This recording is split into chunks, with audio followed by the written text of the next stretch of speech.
Natty Ice. God, who's ever drank a natural? Ugh. Woo! Just reading the chat. Hello, everyone. Happy Thursday. We are back. We've been back. I already did a live recap, sort of, the day after I returned.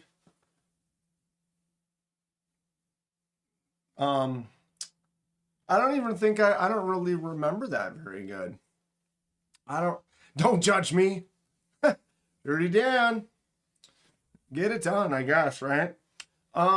It's the fact that you actually have them. You know, it means you went out, grabbed them, put them on a counter, and paid for them. I poked my stinking eye. It's kind of squidgy. We'll be fine. We'll be fine. We're back. We're settled. For those that once you tuned in on Monday, kind of a recap live. We went live Tuesday too, didn't we? Jeez. Crazy. Didn't get I was tired on the way back. Grateful before I switched to live chat, you were there. So success. The blue shield prevails. Magnus Lutz. Ho. Magnus Lutz. Ho. How is everyone? How are we doing? It is Thursday. I am kind of settled back in, still in the nostalgic post honeymoon phase of the Blade Show, Texas. It was great. Had a good time. Still kind of, you can still almost hear it in my voice. You can still almost hear it. Lots of talking, lots of fun, lots of partying. I'm excited to do it again. Blade Show Atlanta, let's go. Let's go. So we got my man Grateful Dong of the Magnus Sluts in the house. Cliff, Zachary, Dom. What's up, Dom? Gonna be a great weekend. What's up, Paul? Paul might. Trish, it was also awesome to hang out with Trish. I honestly wish we've been able to hang out more, but the weekend goes fast. We did chill for a while with the Arcane party. She came over to our Airbnb. Saw her at the show. Hung out with Donnie a lot in the car. Donnie's just real good conversation. You know what? He and I had a little chat a couple of times for about 10 hours straight. And we did it. It was great. Cool cat. We get along just fine. There's Eagle Scout EDC. Everyone go check out Eagle Scout. Eagle, I bumped into him a ton. And he got a real good haul this year. Real good haul. He got hooked up a little bit over at CJRB and found himself some really good knives to pick up. It's pretty much impossible to not find a bunch of cool knives to pick up. Which one was my favorite from the grabs? I don't know. It all varies.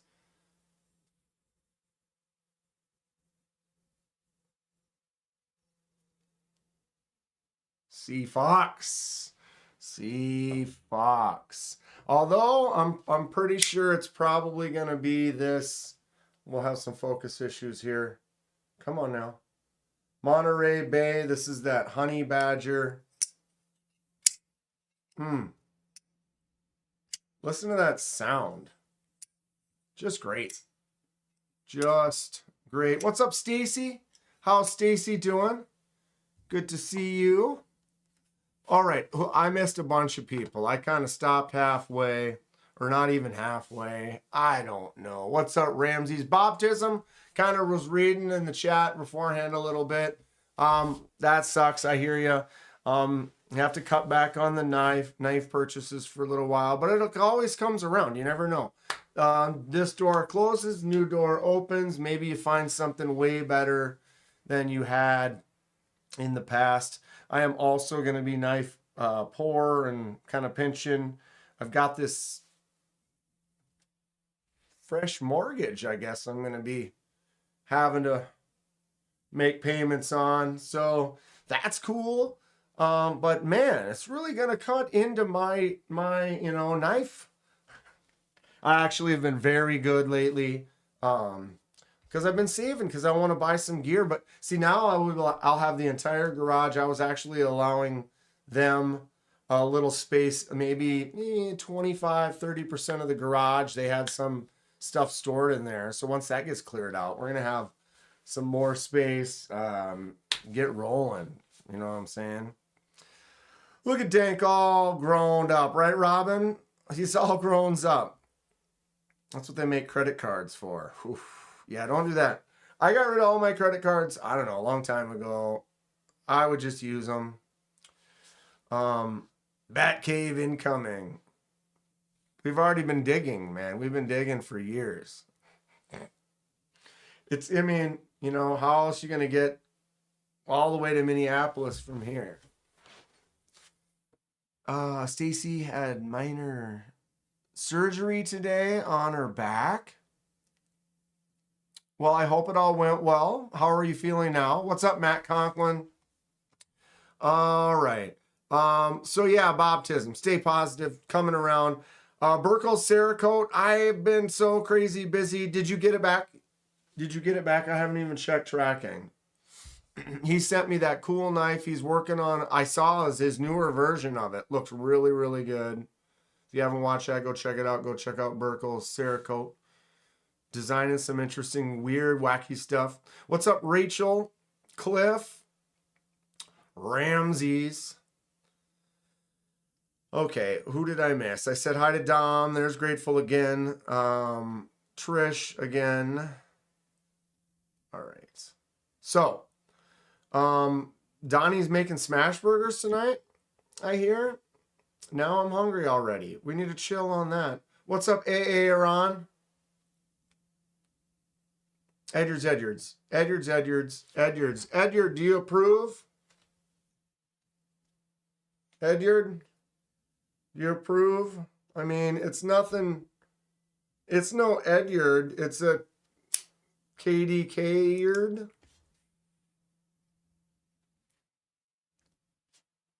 Maybe? KDK-yard. Laser Mark was a hit, though, at the show. It sits right up. You see the button right here? Took the mark off the button, copied it, drew it. Pretty quick. That's one thing I can do on my lasers. Come on. Hi. Hey. What are we focused on here? There we go. My lasers at work, I can draw some lines and fill them in really easy. Bringing in like actual photos and grayscales and stuff like that gets to be a little bit more wacky dudes. Got the package today. Right on, Burkles. Thanks again. What's up, Clint? Ground fog. I'm trying to roll all the way back up. I feel like there was something else you guys were talking about in chat. But I digress. Or do I? There's nothing wrong with lanyards. Everyone can make them. It's just Edyards are a completely different primo. Are the scales textured on what? On my laser? You can feel it. Yes, 100%. Is it a heavy texture? No. What's up, J1? But you can absolutely feel that. It roughens up the surface. And so because of the nature of this design and the roughages-ness, it's almost kind of would feel like how like an eggshell kind of texture feels like on titanium, where it feels just ever so slightly harsh, if you will. Maybe I will. There's Ramsey's posting a link to Eagle Scout EDC. He will be having some cool reviews. Eagle Scout, so of all of your knives that you picked up, dozen or more, which one is your favorite that you got? Mine's going to be the S9DV Monterey Bay knives. Honey Badger.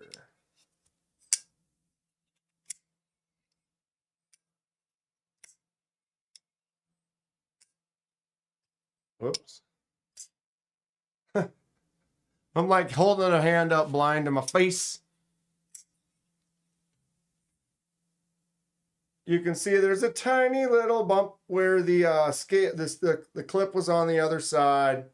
So it left a little teeny mark, but depending on the lighting and stuff, you can barely, like, sometimes that makes it stick out a lot, but in person, on your real eyes, it really doesn't stick out all that much. And I'm 100% used to it. You know, as a lefty, a lot of times I will leave the clip on one side. I did that to this other one I'll show you here.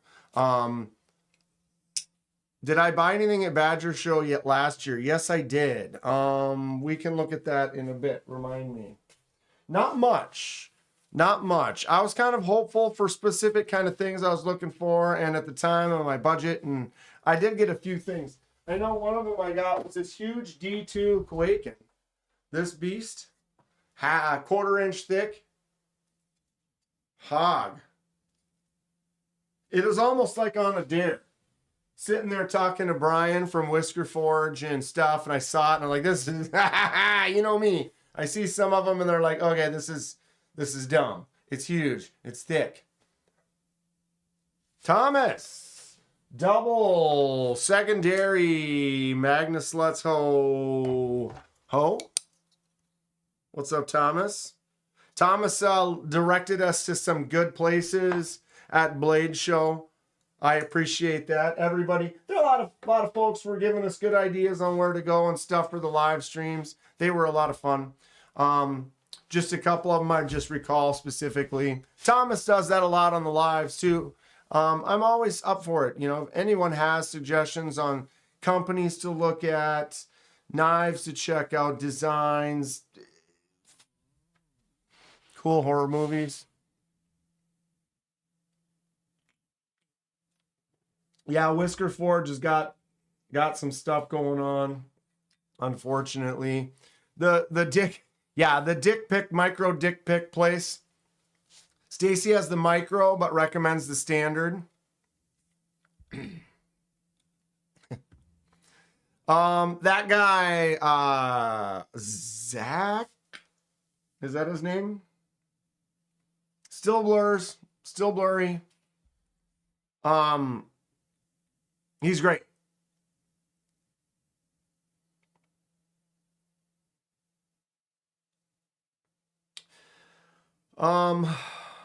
Sugar-free Red Bull. Send me a case. I mean, you know, anyone who was in the live on, I did a live on Tuesday for a little bit. The Magnus Lutz sent me a few things. If you didn't see it, I do have it over there, and I will show you once a specific person arrives. Wingard Wearables is a true professional with badass stuff. Dude knows his stuff, makes cool stuff, and then the thought put into the designs of his stuff. That's what's great, because you can tell it's like he refined it, made an idea, said, you know what, it'd be cool if this, and then he changed it and added it. And then, oh, you know what, it'd be cool if this, and he modified it and flattened an area. And then changed, you know, like he really put time and thought into the stuff that he's making. And it's super cool, very well built. He knows how to talk about it. He's got a good attitude. I mean, thumbs up.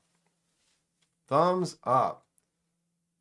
What'd Thomas say? Yeah, he shouted me out. He gave me a shout out on my Instagram. He messaged me. We've been kind of actually talking on in DMs or what, I don't know. What are the kids saying these days?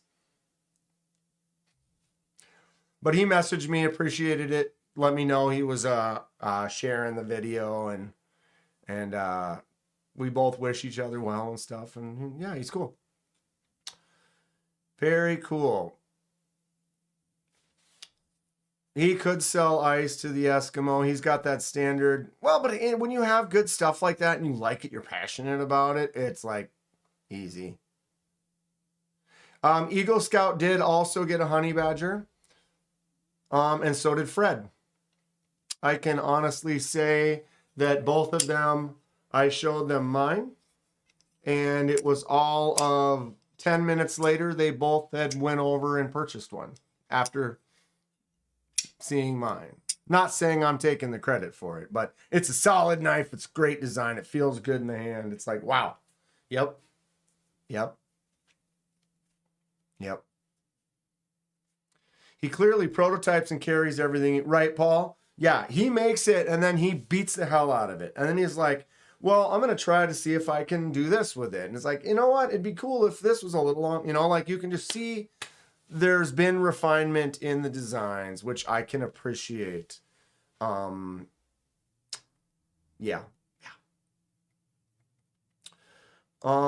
He called you on the horn? Who? No. We just messaged. Just messaged. I got a few messages from, yeah, whatever. Wing guards, wearable stuff, is hand forged, heat treated, several blacksmithing shops. Pennsylvania. Yeah, I can see that. Last of the Mohicans kind of thing. The one of the ones, those axes on the end, they're I can't remember what they were called, but they all looked sick. One of them looked like this really cool, I don't even know how to put it, just ancient handle with this crazy shaped forged head. But the one that was made all out of one piece of metal that was designed for throwing and everything.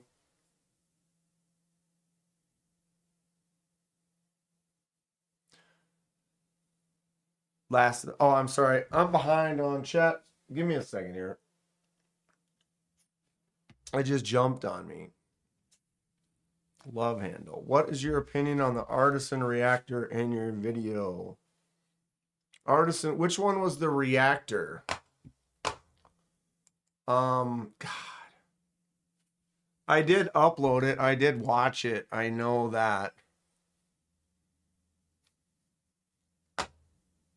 Which one was that?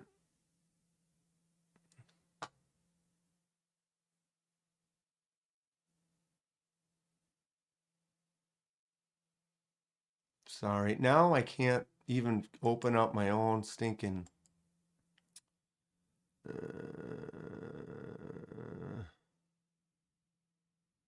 the big Warncliffe. Oh, that looked... Yeah. It was cool.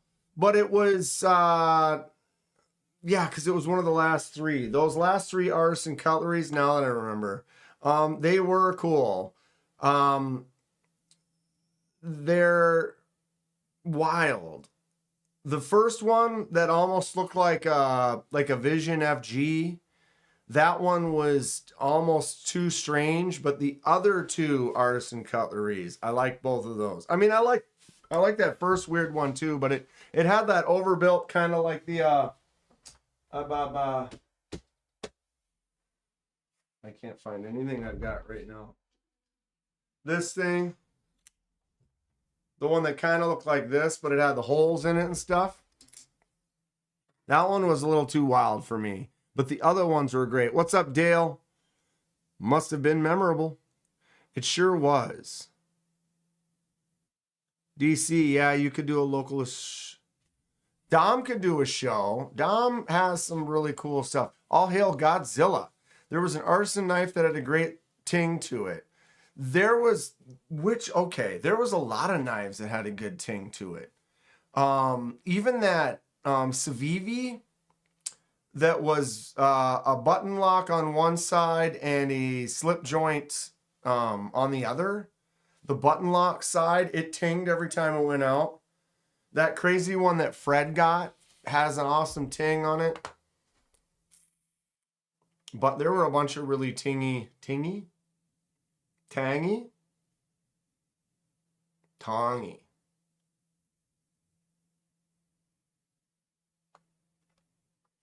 That would be so much fun. Need money to help start it. How would you do? Yeah, how do we create a Midwest show? Or how do we? What's up, Dylan Mallory? How do we get a Blade show Midwest? How do we even make that happen? I was graciously gifted a DVO tall boy in 80s camo. Purple hardware. That's a fun gift. The tall boy is a nice knife. I like mine. I'm telling you, I'll probably say DVO is one of my favorite companies just as far as like just overall. Ooh, my lighting is kind of washed out right there. And of course the focus. It's really washed out lighting right there. You don't see any other colors whatsoever. A little bit better.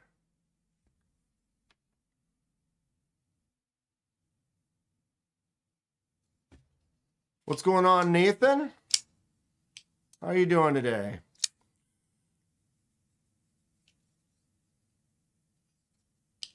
Donnie has a plan for what?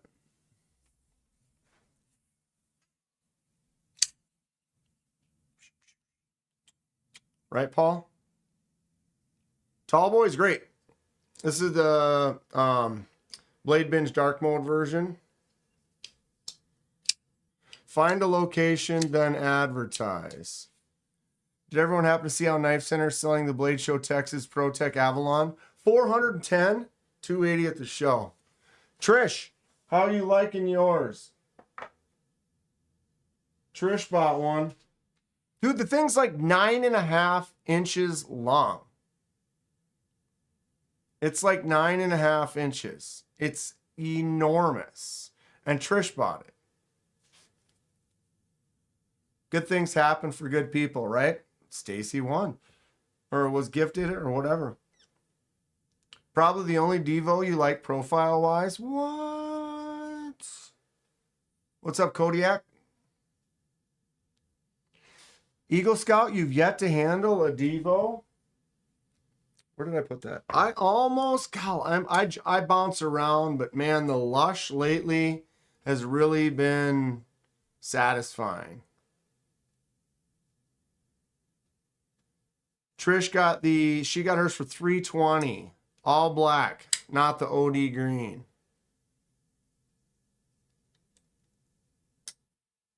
Kind of like what Aries did. I'm totally out of the loop. What did Aries do?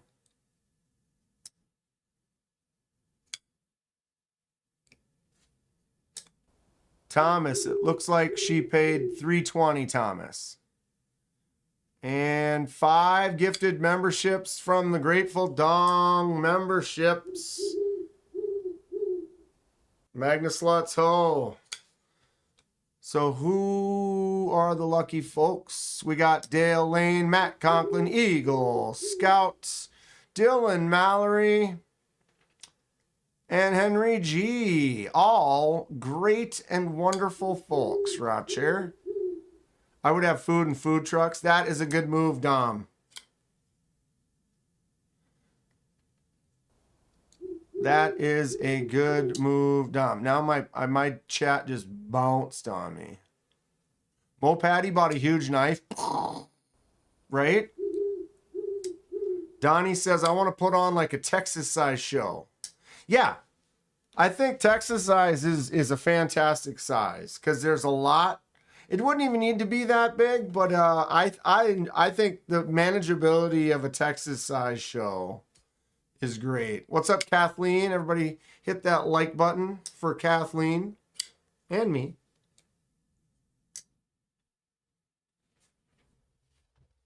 But yeah. Since we're DVOing, whoa, rolled over made a dent in the carpet. Not the carpet. It's a, what do you call those things? A rug. It really brings the room together. My lefty Devo Stout V2. Wow. With the Van X. And my really bad light that doesn't work for Shazbot.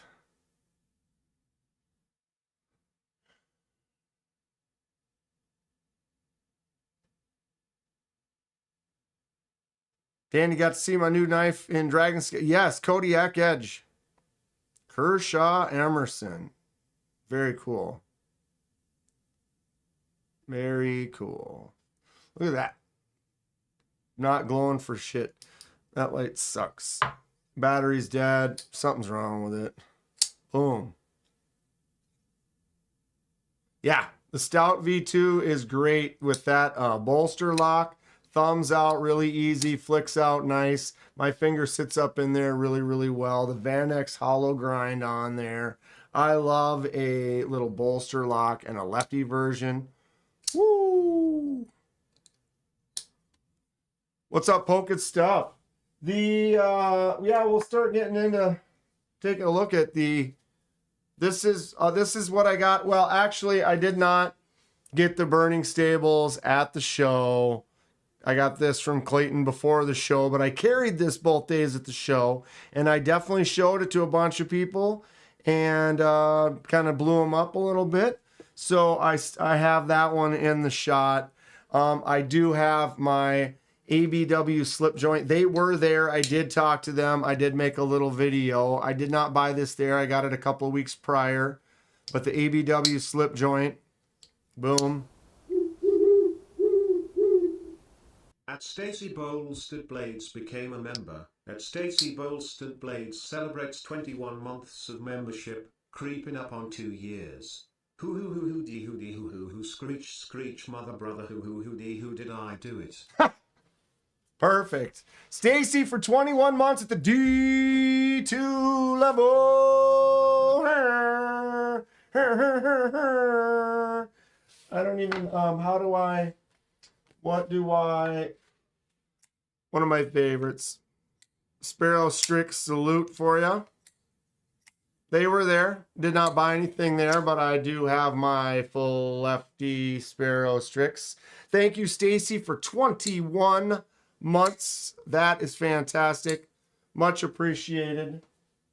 Much appreciate. It will all come around tenfold. I guarantee. Clayton has super clean stuff. Yeah. So I carried it both days on my waist. Quite enjoyable carry. Does not feel like it's there. It's just nice. It worked good. And yeah. Just ordered the American Blade Works Model 3 manual button. I did get to touch one. Very cool. One of these days when I have money. Dude, tell me about it. So, yes, I did have this video at ABW coming soon.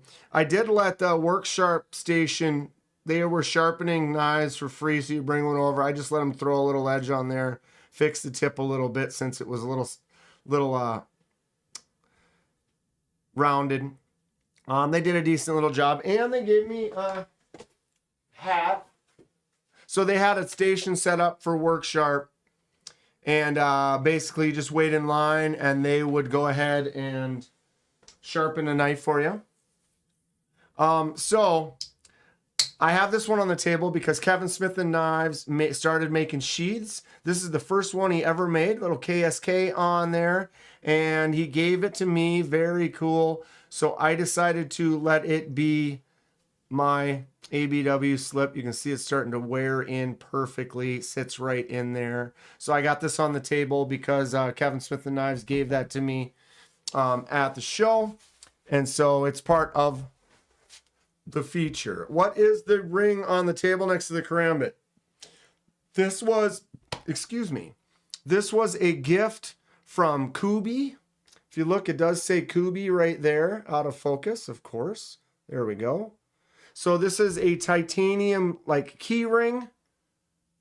So they were saying like, yeah, a lot of people will put another ring on this and then put their keys on it. And so this, or like put this on their key ring with their keys. And then it's basically, it's a nice little titanium pry bar / scraper type of a thing.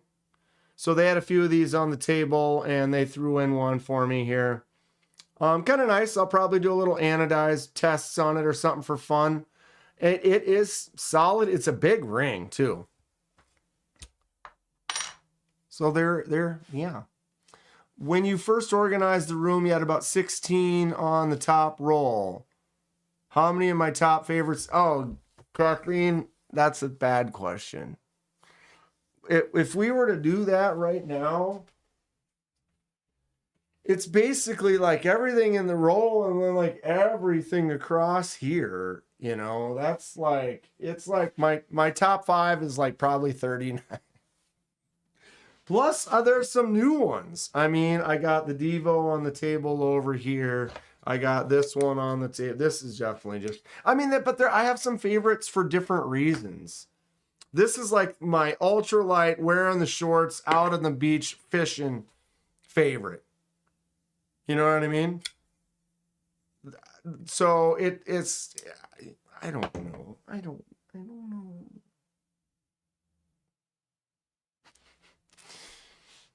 Thank you, Dan, for so much doing that. I appreciate it. Says Clayton. Much appreciations to you, my man. As I said, I showed it to a lot of people. I looked at a lot of tables of people who are selling fixed blades and stuff, and I definitely showed all of them, talked you up. People had a lot of good things to say, and they, you know, and you were showing things to makers. You know, they're doing things. They're looking at that edge. You know, they're checking out your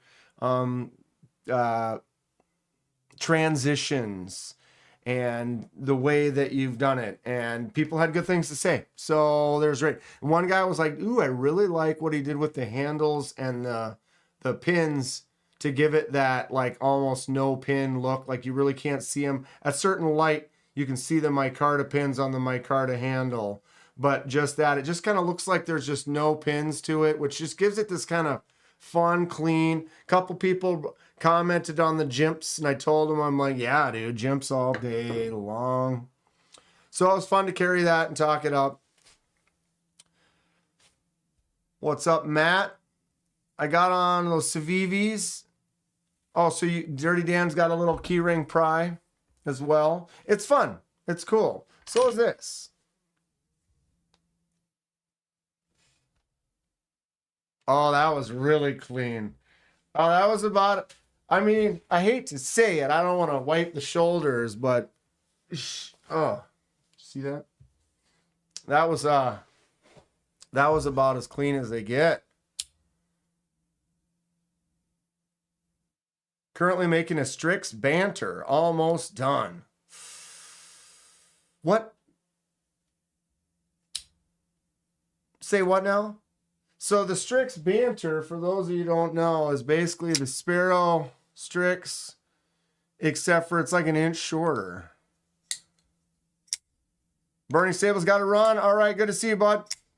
Do I have a link to the key rings? It's Kooie. So I would assume it would be at Kooie. Take me all of 5 seconds here. I am not above finding it. I don't know. Let's see. Key ring. Maybe? No. Ring.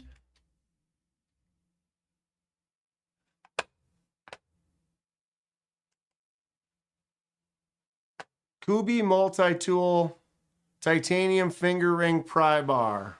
$20. Anodized multi-colors. This is the one I have. He let me pick. I picked one that was clean because then it's like I could then do what I want. I do what I want. Material, titanium. Dimensions, these. Ooh, look. Oh. Do I have special insurance for my knives? Did I? Don't make me start thinking about that. So yeah, Matt, looks like Kooie. Give me a second here and I will go back one and go like this and go copy, paste, go. What's a bit bigger? If you guys really want a keyring pry, go with Civivis. Let's look at Civivis.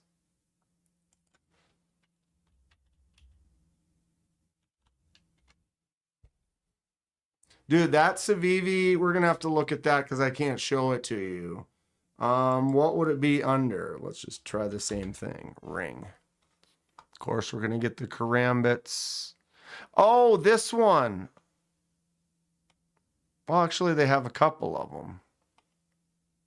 Which one are you referring to? The one with the blade on it or the one that I've seen like this?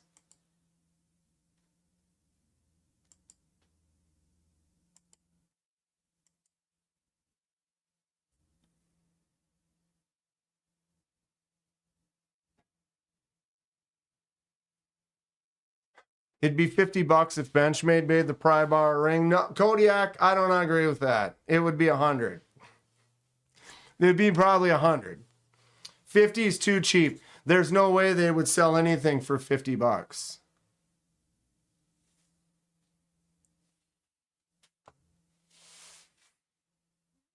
Donnie, don't book anything yet. Don't book anything yet, Donnie. We'll talk after. Compact design. So is this the one you were talking about, or was it a different one? The one with the blade on it? The Concept Pluto. Yes, I thought that one was rad. I almost bought one, but I didn't. Fred the Lug says 150. What was 150? I think I'm answering and talking to like 10 people at the same time here. My brain is getting cluttered. I don't think that slip joint is going to be in here either. It costs $50 just for the butterfly mark. Oh, I get it. Fred says no, it would be 150. Oh, that's hilarious. That's hilarious. KB. Honestly, this could be it. This could be my favorite grab from the show. I am hard pressed to be able to decide on things, but this right here,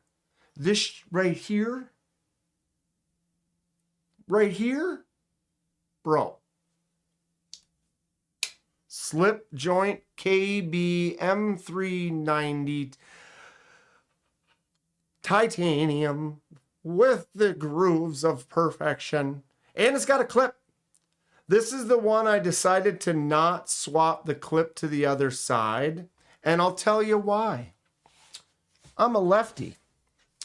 I would put this in my left pocket, sure. But the thing is this is an awesome slip joint, right? Boom, look at that. Big old knife, right? The slip with the clip. But the reality of this is an awesome secondary. For me, I could carry this every day and be quite happy with it. This thing is a sweet. It's big too. I mean, my hand doesn't even cover it. You can almost, it's almost impossible to do. Slip with a clip or no. Most of my slippies would be no clip.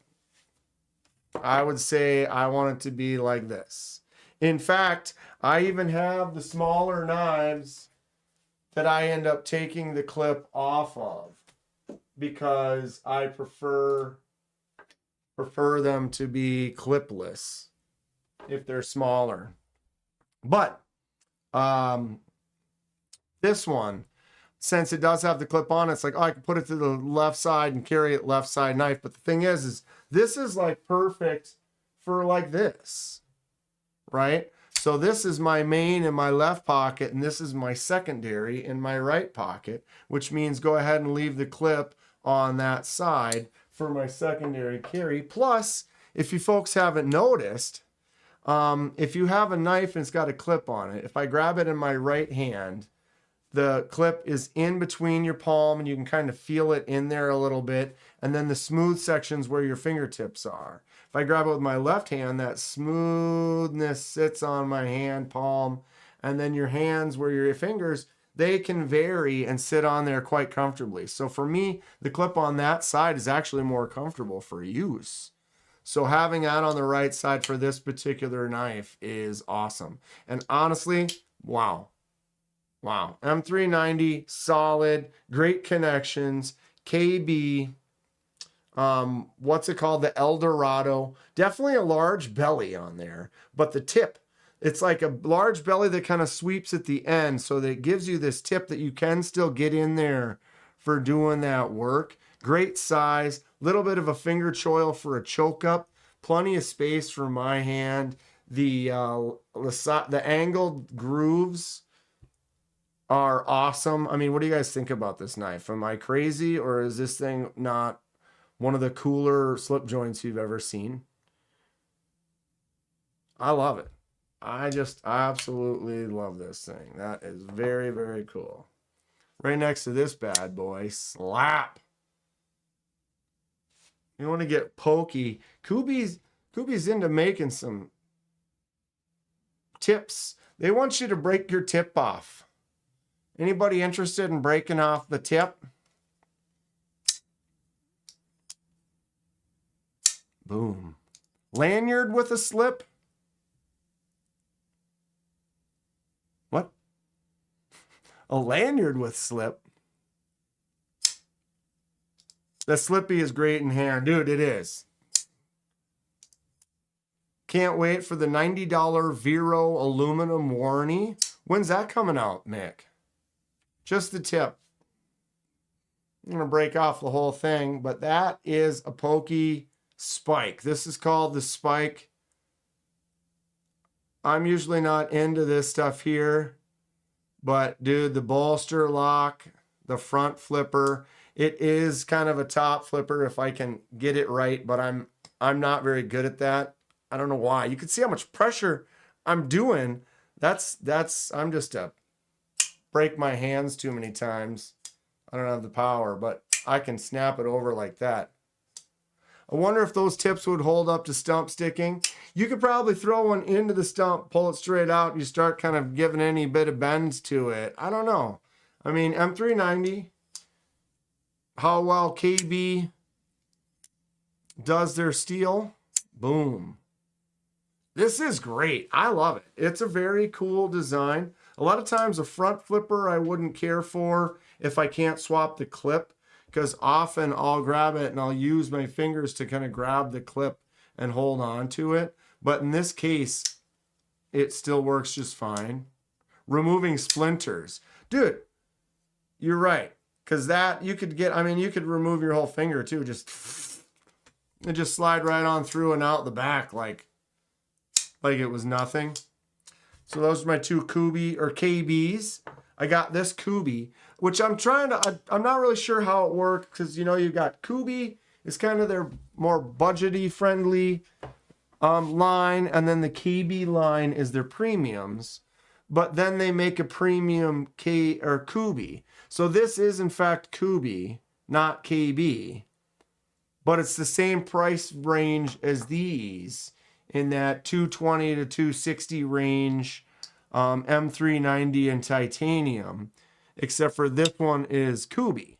So I don't know, does anyone have any insight on how that works?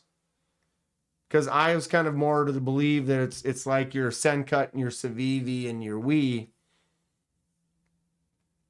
kind of budget, mid, primo. But this is definitely a premium Kooie. I really want one of those ABW slippies. They are great. They really are, Kathleen. Boom. I mean, it's just a great size. Kevin Smith and Knives will make you a slip. Or 1931 Leatherworks slips work very good for it as well. He's been making a lot of them for it. It's great. Smaller. So this is a 3-finger grab for a Kenman hand. All the textures are great. There is one that has this texture on it. It's probably my favorite. Something about an angled milling, micro milling is awesome, but the diamond texture is fantastic. This is a great secondary. Look at that hollow grind cut on both sides. It's just an awesome little blade shape. Works great for a smaller little user secondary. Good snappy sound. Boom. Bestech Constellation by Paul Munko, says Thomas. Well, let's go look at that. And you can see Kevin made it just tight enough so that like you can see it's really getting that nice form of how the way I started putting it in there. Just fits in there great, stays in. You got to give it a few squeezes to get it to shake on out. And it's just a nice soft kind of blue leather, natural with the KSK on there. Thank you so much, Kevin. I haven't seen Kevin in here yet today. Don't own a slip joint or OTF. Need to build my knife collection, you know. Speaking of OTFs, I got another Magna Slut OTF for those that haven't seen this one yet. Ooh, baby.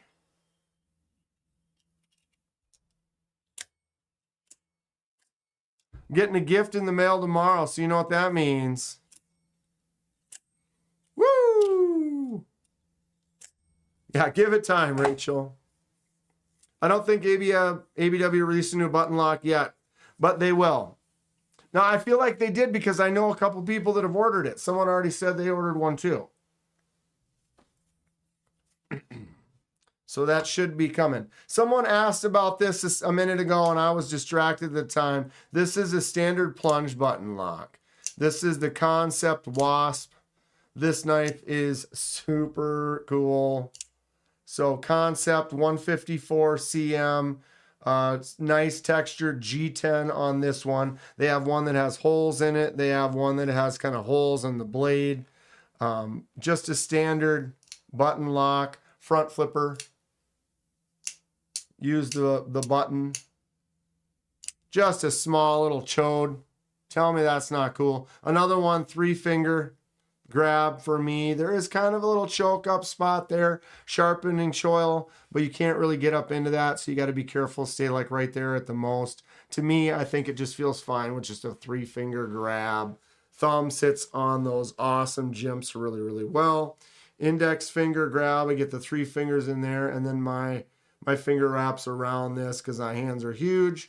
But it actually is really nice because to me, this is like very controlled right here. I'm really in that. You can see how much I'm able to get on there. I'm really kind of holding it exactly. If I needed to get in and do some like skinning or something. Dwayne Letterman. What's up, dude? How you doing? ABW slip joint in the 5th pocket every day since I got it. J1 Doobie. Almost the same. Almost the same. Probably 60% of the time, if not a little bit more. The Wasp. Kansept Wasp. Clip cannot be swapped to the... Well, can it? No. No. Clip cannot be swapped. Front flipper. Fuller. They had 5 different versions there. I convinced her to let me take this one right away. So nobody at the show really got to see this one. Sorry. But Joyce was a sweetheart. It's like Joyce. There's like 4 other ones. You just let me take this one now. What do you say? What do you say? What do you say? Here's some money. Here's some money. I should have bought that Pluto though. The Pluto was a really cool one. I'll probably pick it up sometime soon. But this is great. I'm really happy with this Kansept right here. It's just a completely unusable. I mean, it's not like unneedable design. This does not need to exist in any way, but because it does, it makes me very happy, and I had to have it the second I saw it. You saw me when I saw it on Kansept's page for like up and comers, and it was like immediate. It was immediate. It was like, yeah, I'm gonna be getting that one when that comes out because that is pretty awesome. How's Kevin Smith the knives, bud? There he is. Woo! I was just talking about you and your slip. If you want to hear me talk you up a little bit, you can back the live up about 3 or 4 minutes. Just giving praise to my man KSK with my super cool slip that I love. Peeps, I got to head out. Have a great rest of your night. Remember, always be prepared. Right on, Eagle Scout EDC. It was an amazing time hanging out with you, bro. You got some good taste in knives. You got a great haul. Everyone go check out Eagle Scout. See his videos that he's got coming out with the cool knives that he picked up. Great time in Texas for sure. For sure. Ramsey's just posted. Check out Kevin right here. ABW did. Okay, so Blade Show was the release. They sold out of the ones they had there. Lickety split. That dude's selling a lot of knives. Dude, that guy is selling a lot of knives. He can't make them fast enough, which is just a horrible... Think about that. He's sold so many of those slip joints this year, like since January. And it's like, dude, what? And like they can just like do a drop once every week or two and just, they're all gone. They're gone. It's, what? They're great. They're great. They're so great that I feel like it'll be like in a couple of years, it'll be like a fatigue thing. Eventually, everybody will have one and they'll be using it. But then the thing is it got to be cool. That'd be one that'd be nice to have like 20 years from now. Like to see someone who buys one, like when they get an old Buck 110 and they've used it for 20 years and the blade is about half the size it used to be.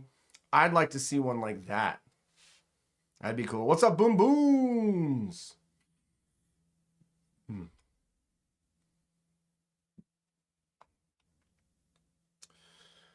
Okay, making our way in the world today. Daily Carry Co's what you got? Does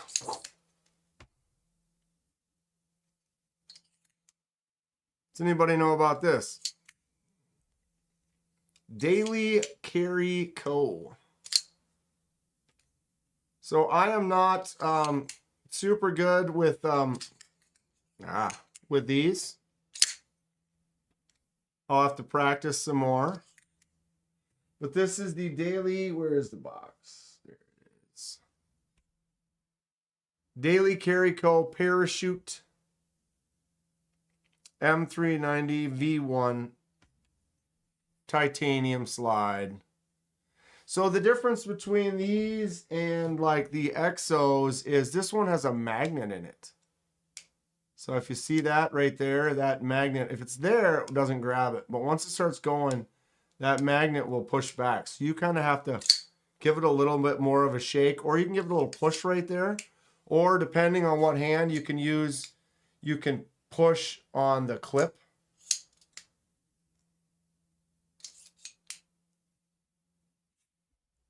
That I kind of did start singing the Cheers theme song. I don't know. That's just how my brain works.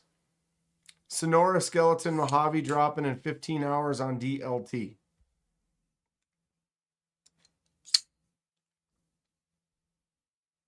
Anybody dig gravity knives?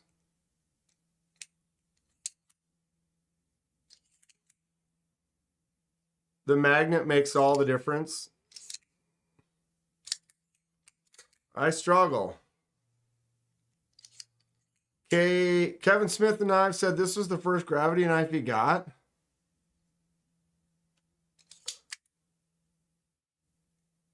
Yeah, we met him at dinner.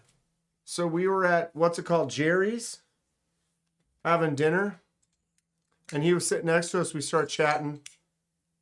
And then he told me to stop by the table. And I stopped by the table the next day. Made a little video with him, and then he was so gracious as to gift me this gravity knife. Whoop. So one of the ones I did not have to pay for. Have you ever seen it? You've seen gravity knives though, right, Rachel? Like the Riot Exos.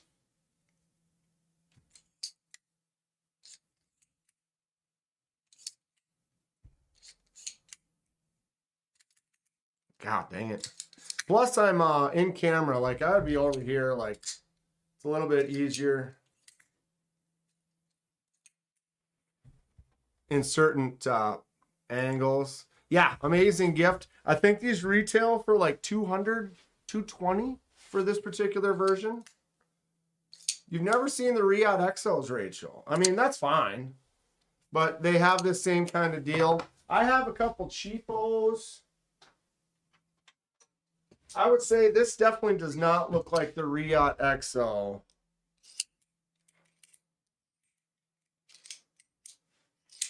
But it's almost more similar to this, where it has like, see what I'm saying?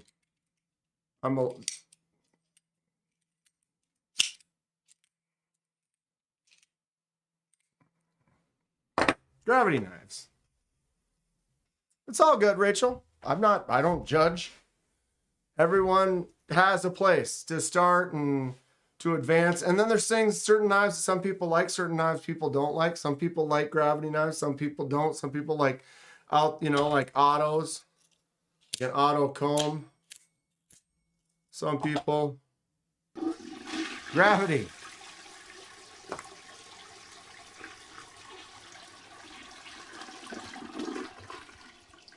Hi, Dan. Gravity, it's science. Just ask Dong. Just ask Dong. Ladies and gentlemen. Hey, Nate. Oh, wait. You're not. I didn't realize I was in the lower section. I was trying to be off camera there. That didn't work. I got the official Magna Sluts Snuggie. Gravity. It's science.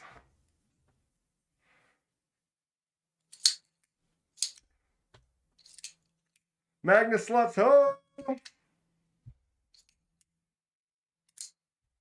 And I got my Snuggie.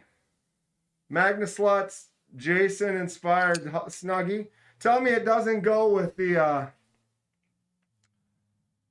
outfit. I should probably grab a red knife.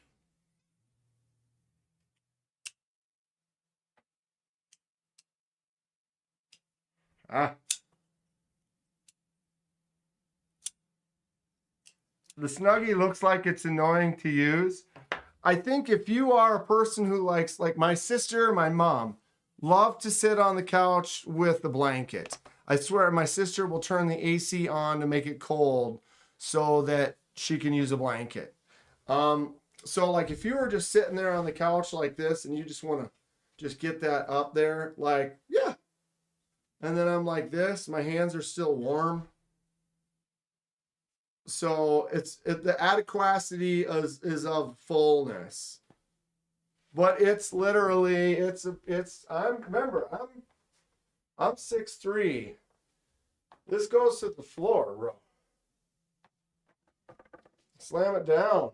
It's got pockets. It's literally like a Freddy Jason kind of outdoor. I should carry a hatchet and have a knife and wear a Jason mask type of a Snuggie. So, hating it and the Magna Sluts, I mean, ho, ho, ho, ho, ho, ho, ho, ho.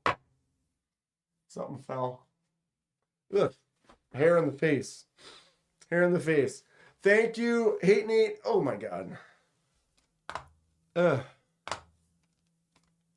the super chat. No. All right. It's gravity. It's science. It's fun. Right? Sir Nate of Hate has entered the chat. The chatterificness. Hate Nate, I noticed before I switched it from top chat to live chat that I could see the dong. I could see the dong.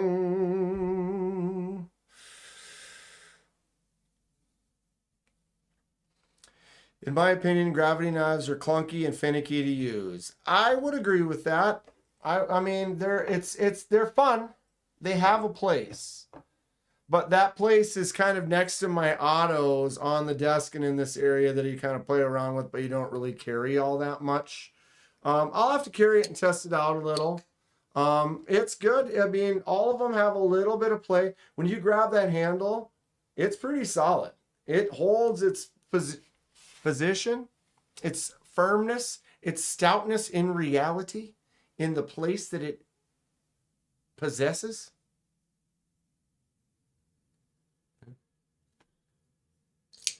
So not bad, not bad. Thanks again, Daily Carry Co. for that awesome gift video. Will be coming out pretty soon. And let's go back to Cali.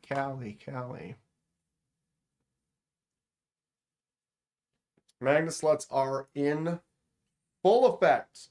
We have a full dun dun dun dun dun dun dun dun dun Overbuilt mini chode. This is a gift from Kevin Smith and Knives. This is the anybody know what this is called? I forget. This is the Boker Chunk or Choder S4000 D2. It's a Midgard's design front flipper. It does have a fuller. It is a full frame lock, but because of its chunk, I can kind of get my thumb over here and then still flick it out as a lefty. But tell me that's not an absolute beast. Backwards robe Snuggie. It's basically a backwards robe.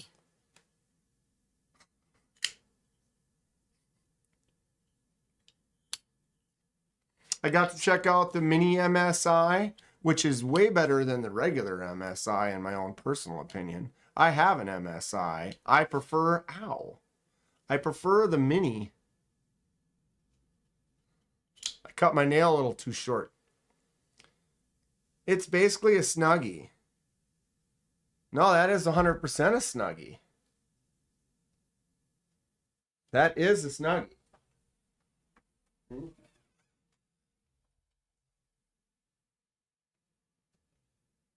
Snuggie. It's got the patch and everything. Full patch wrap. That is a beefcake. This is 0.75 wide. The blade 0.2. A fifth of an inch on the blade thickness on this short little chode. The Boker Devlin. How do you say that? Devlin? Do you collect Chris Reeves, Benchmade, Fox Knives, Microtech, or Emerson? My buddy picked up a Chris Reeves over the weekend. The second one on your list, I don't have a Chris Reeves. I do have a Benchmade tagged out right here. I have a Fox Knives collab. This is a Fox Bastinelli Drago friction folder. So there's a Fox. Microtech. Thought it was right here. I got my MSI. Apocalyptic blade.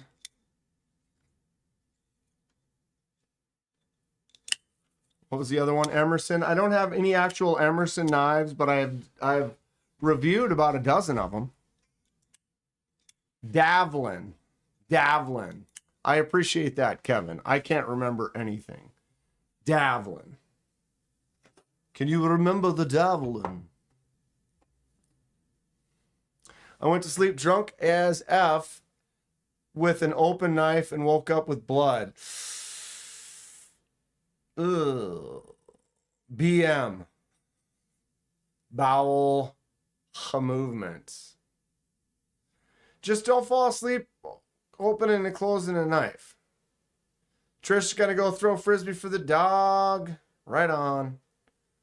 Right on. Trish is real. Trish is some real stuff. Hang out with her. She is fantastic. No nonsense right there. She will tell you exactly. But she's correct. So there's that. She's fun. Super fun. Anyone else in the chat collects stabby weapons and self-defense orientated? I not so much. I not so much. What's up, Pocket Theory? It was good seeing you at Blade Show. I've been trying to go through and watch some vids. I did see Pocket Theory's vid. I was watching Rob's Nerdy Knives, some vids today. I don't get to always watch them all. If I'm like, I don't know, I get busy, I put them on and I'm kind of listening and background at the while I'm trying to, I don't know. I don't have any free time lately. It sucks. But yeah, it was cool. Everyone go check out Pocket Theory. Made a good little video. Did I watch that? Was that today or yesterday? Might have been yesterday. Already got his whole montage video out though. And then Rob's montages came out today. I still need to put some videos together. I need to record pretty much all these knives and make videos on all of these. What was the best thing you picked up? Pocket Theory. What was your favorite grab from the show? Or do you have a favorite? I have a hard time having a favorite. I'll say this, and I'll say this, and I'll say this, but it's got to be this and this. But look at this. See what I'm saying? Do you see what I'm saying? My girl now keeps an eye out. Dirty Dan be fidgeting in bed. Dude on Night of the Seven Kingdoms cut himself falling asleep with his blade. Nate sent Grateful a dick pic. Wait, knives. Wait, knives. The dick pic is a real tool. Check out my video on it. It was very cool. Seems like all the moderators. I don't have that many moderators, to be honest. Pocket Theory, I spent no money. Oh, didn't you have an air conditioner or something you had to get? Is that what it was? Is that right? I think that's right. I think he had to get a new AC unit. I'm in the process of closing on my house right now. So I've got that to deal with. So that's kind of getting in the way. But I was able to buy, I did not buy all of these. I brought all the, well, okay, if we get rid of this, I brought all of this home from Blade Show. Good Lord. That one I brought with, but I'm showing it off. Burning Stables Forge. Awesome knife. Plus, I had a little spot up there for it. Spent no money. That's tough. You got a Big Idea Design t-shirt? Right on. Right on. I was able to get a pen out of them. I've been talking with Brantley the last few years. But yeah, Big Idea did hook me up. This is the baseline bolt action pen. I actually have the gold one. I bought this one, I don't know, 6 months ago. I use it all the time. I can't develop a patina on the copper. And it bugged me. And so I was telling him, I was like, yeah, I'm going to need to find a way to, like, I can't get the patina. And, you know, ultimately he was like, yeah, if you got two, now you can swap them back and forth and maybe develop a little more patina. Kathleen says, no, you still bought quite a bit. Yeah. Ken Fixed jumped in. I got a couple knives are for Ken Fixed. Kooie really hooked it up. Kooie basically gave me this for free. And then the price they gave me on these three was less than the cost. Yeah, they really they hooked it up. Ken Fix is in the house. Speaking of donator, Ken Fix right there. Everybody knows him. He's always picked up a few cool things for giveaways for the channel. A good supporter of the channel. Everyone gives some emojis, thumbs up for the good old Ken Fixed. What are the hot items releasing in Atlanta that we know about? Anyone so far? Because Ken wants something. He's excited. I send him pictures of stuff as I'm looking around. He's a good bud, lives in my area here. Known him for, God, since probably 2011 or 12, maybe. Good 15 years. Knife lover. Donnie might have a new model there. Woo! What? Donnie talking about a fresh model. Hello. Hello. Okay. What is the blue knife on the bottom left? Blue knife? Purple knife?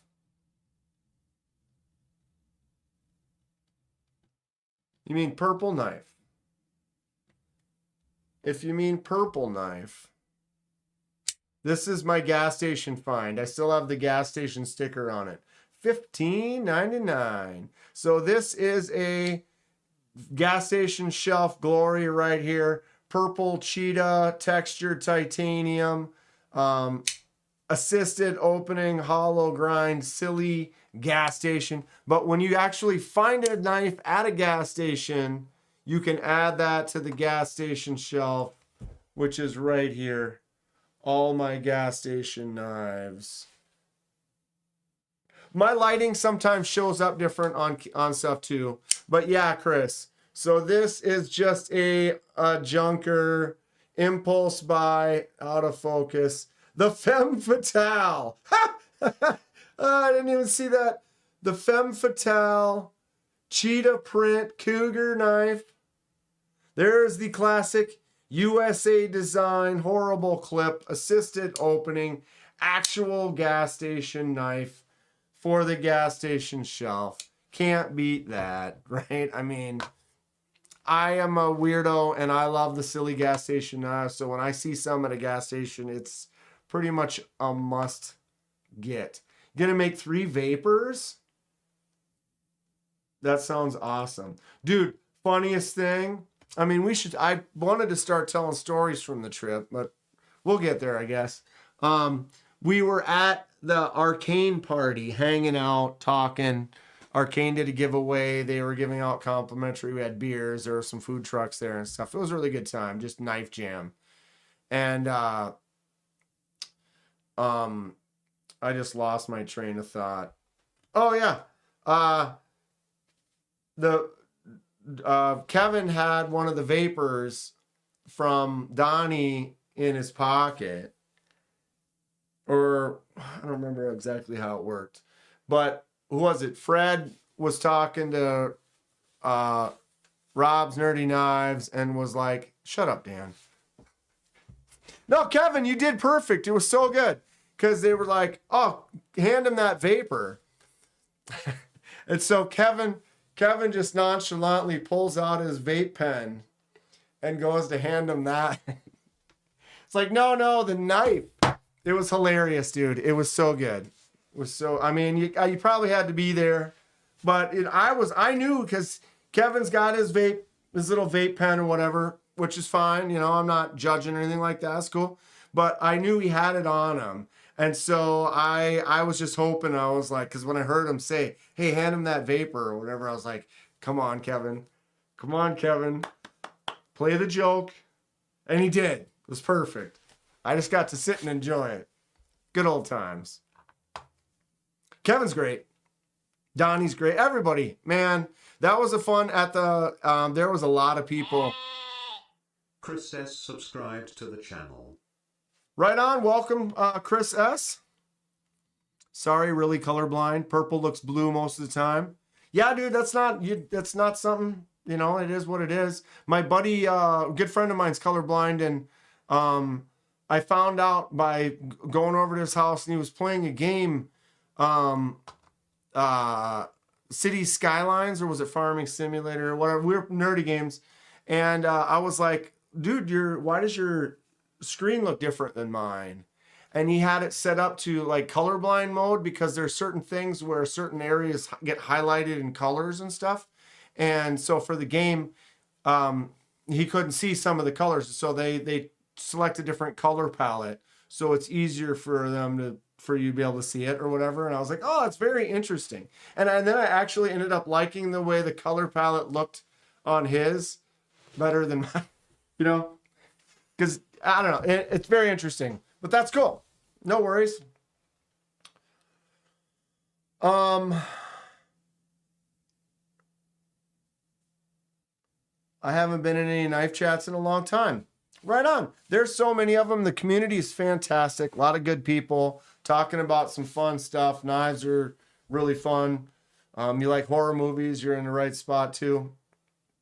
Time flies when you're having fun. Dude, the weekend goes way too fast. Way too fast. Yeah, Kevin even was like, you want my vapor? Oh, so good. Time flies. Rob's a nice dude in person. Talked to him a bunch. Yep. Him and his wife. I can't remember her name. I apologize. Rob kazooed my live. He got me. He got me. What do you do?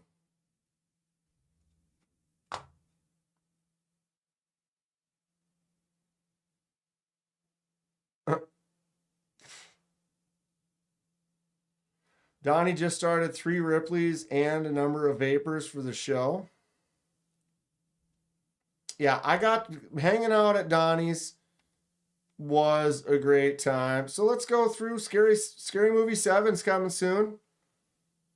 Yeah, I watched a little thing on that. It looks like it's going to be great. Back to the old school.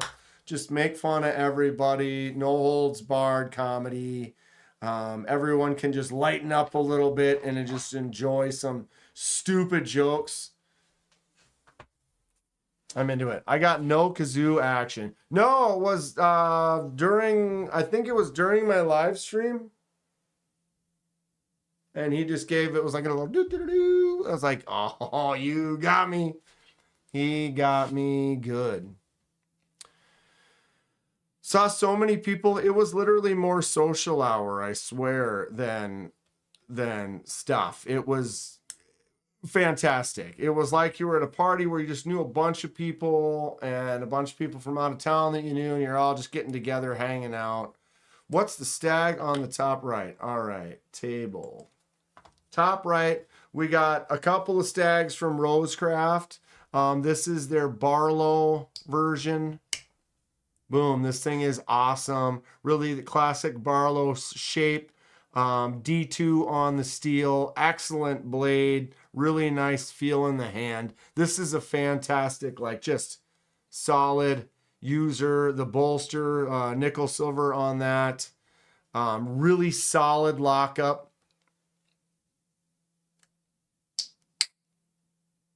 Excellent natural looking stag that's very unique. The second one is also Rosecraft. This is their version of the Peanut. So a little bit smaller, more of like a 5th pocket kind of secondary, smaller carry. Or if you like smaller knives, this would be great for you. Definitely a little smaller presence in the hand, more of a 3-finger grab. But it also feels really nice. It's that classic Peanut look. Really nice little blade half stop on there. Stiff little pull open. And it's thick and solid. So this is like, I have your classic case Peanut. So it's got that same Peanut shape style, but the Rosecraft is much higher quality, much stronger, more solid. Look at this. Wobble, wobble. Like all case knives are. But these are great. I really like Rosecraft. I do have a couple others, another one for a giveaway. Where is that one? That I'll be doing sometime soon, so stay tuned for that. We got the Sea Fox knives, the new Sea Fox in the house with the cow horn or cow bone horn. What was really cool about Rosecraft too at the show is no matter like he's busy, there's a lot of people, but if you bought like a a stag or a wooden handled knife, he would grab the other ones that were out and let you look at them. And you could compare and contrast which piece of stag you like the best and kind of pick like that. Now that is full service. When you're getting something natural like a wood or a stag, they are going to have some unique qualities. So the fact that he just would instantly pull them all out and let the person kind of look through them and decide which one they like the best, that's some customer service. Andy, top notch. Sea Fox. Got 2 Sea Foxes in the house. Look at these buttes. This guy is just excellent craftsmanship, solid looking style, really fun. I got this one last year. Magna cut, and this one's koa wood that has some changing wrinkles, and then white paper micarta, and then this one has the natural horn to it. Smaller handle for sure, but look at my hand. You got that spot there, boom, boom, boom, and then the pinky grabs on there, and it still can push out that handle in the back. So even though it's a little bit smaller, this thing it feels really, really good. Really, really good. This was a freebie from Kooie. Kooie really took care of me. I'm going to be making some videos, blowing them up a little bit. I did give them some money. I bought a few things. I bought this one the first day. And then this one was they had a $20 grab bag where they had a big old box full of Kooie boxes. They were all the same Kooie box. And each one had a different knife in it. You couldn't tell what it was. So you could just dig and grab and feel the weight and just picked one. $20. So for $20, I got this 14C, 28N Jade and black wash Tonto blade, little flipper tab. I think these go for like $65, $70 retail.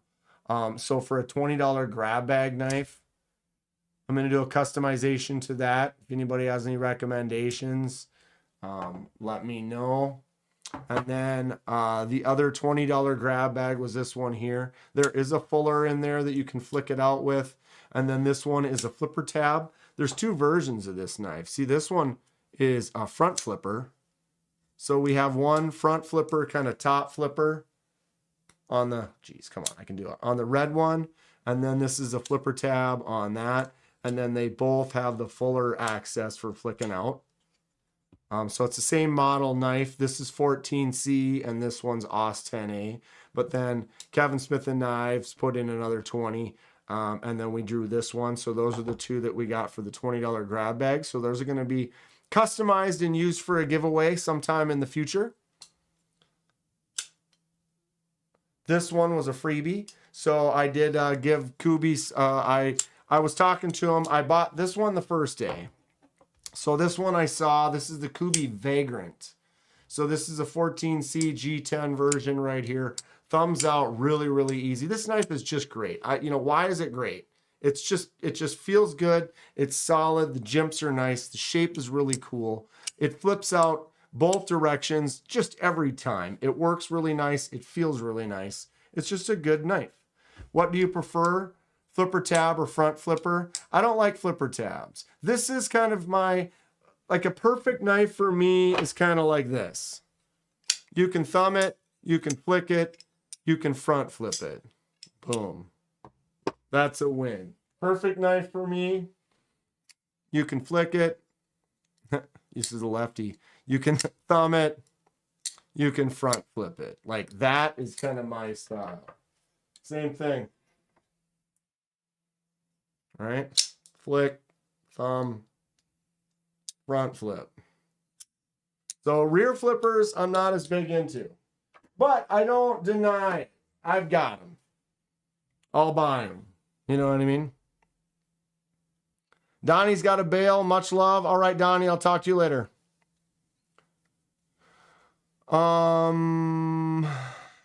Front flippers are super fun though. So I bought this. They gave me a deal. I was talking to him about the channel a little bit, and I don't know what the retail was, but I think he gave me this for like $30, which is cool. And then we did the two $20, so we'll do those for giveaways. And then I went back the next day, and he was ready to, like, he was like, you're going to do channels, and you're going to do videos for the channel and stuff, kind of help promote. And I'm like, yeah. And so he's like, well, which ones do you really like? And I showed him a few, and that I really liked some of these KBs. So the Spike right here, the, what is this one called? Barracuda. Right? These are all like titanium and M390 primo kind of knives.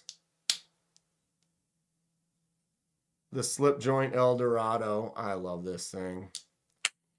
And he basically was like, dude, I'll give you all 3 of these for like this. So it's basically, I'm not trying to, you know, brag or whatever, but they really took care of me. I appreciate it.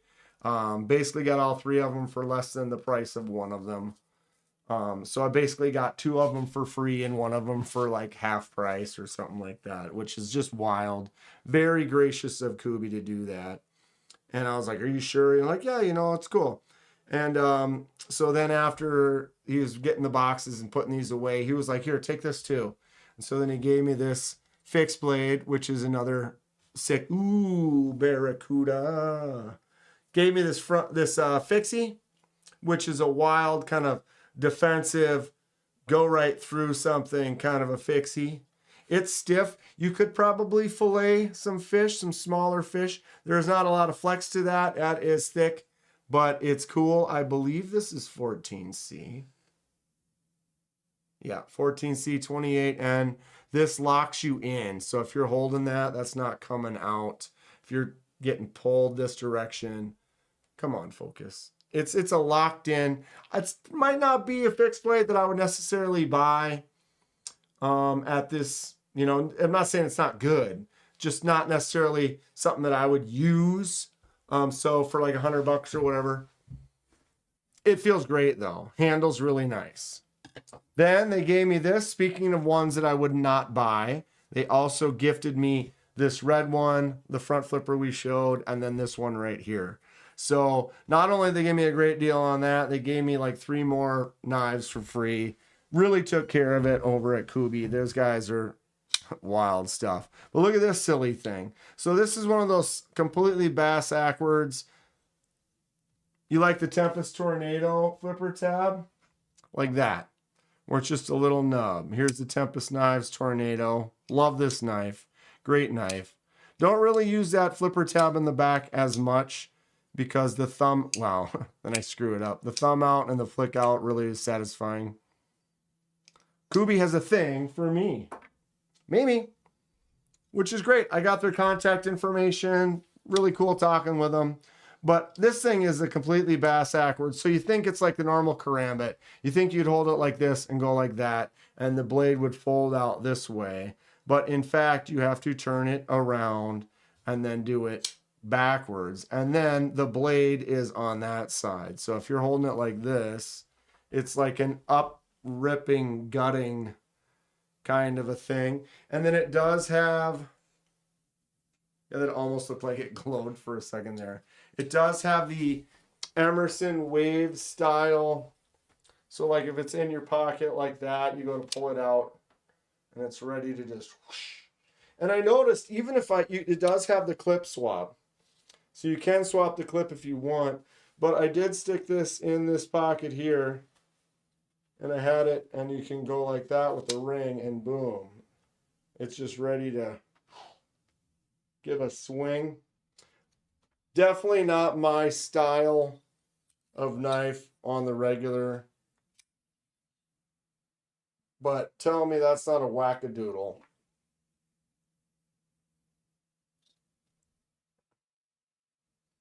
Very gimmicky, kind of a strange, what's the term they call it? Not karambit, but like, you know, squirrel nut zipper or something like that. Please, Dan, don't hurt him.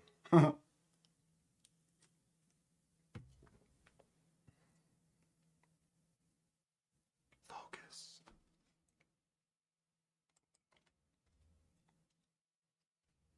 So yeah, Kooie. KB, Kooie. Kooie, Kooie, Kooie, Kooie, Kooie.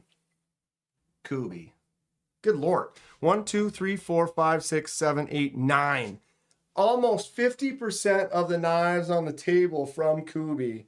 And theoretically, 2, 3, 4, 5 of them were free. Wow. So the Pickle. Thank you, Dirty Dan. Yes, it's like a Pickle. Neil McKenzie, what's up? Dylan, oh, Dylan got in there too. Pickle. So that would be what this is called. The reverse karambit ripping Pickle. You ever tickle a Pickle? Something like that. This is, I did play around with this for a second, but I didn't really say anything. This was my SMKW purchase. The prickly pineapple. Just a silly little kind of a gas station style assisted opener. But it'll definitely be great for doing some tricks and stuff just because of the size of it. It's just so little. What's up, Stephen Kern?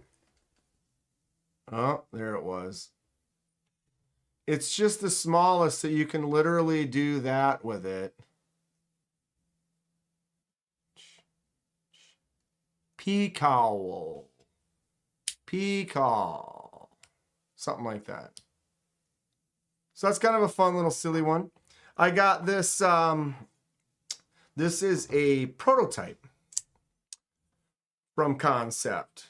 So not sure when it's out, when it's coming out, but this is a prototype that they let me take.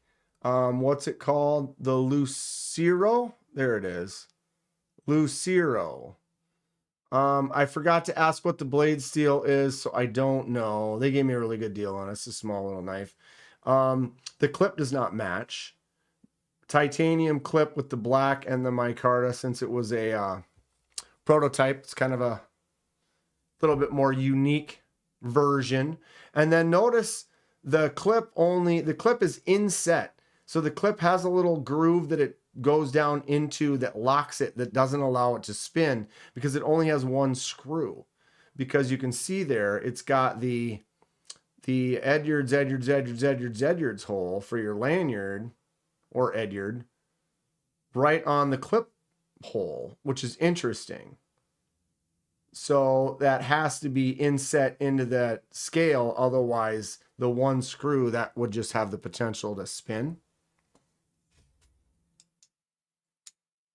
The Lihu Zahir. Matt Conklin with some big old sheep. Concept Halide is awesome. It is, Chris. I did get to review that one. Fred had the prototype, so I was able to have that before the show. Saw him at the show. I definitely recommend the Halide. Spray paint it. Spray paint what? That? Negative. Yeah, Dong did the gifted. Dylan, you got one? Boom. So, yeah, fun little small user choke up spot. Getting in there, doing work. Little poon section for the thumb to stop on. Tell me that's not a fun one. You can't. Or can you? Anyone say that one's no good? Spray paint the clip. I'll anodize it. We'll do something. Or just leave it like that. It's cool. I don't mind. Let's look at the Wasp again. Boom. Button lock, Concept, Chody, Wasp. Just kidding. Let's spray paint it.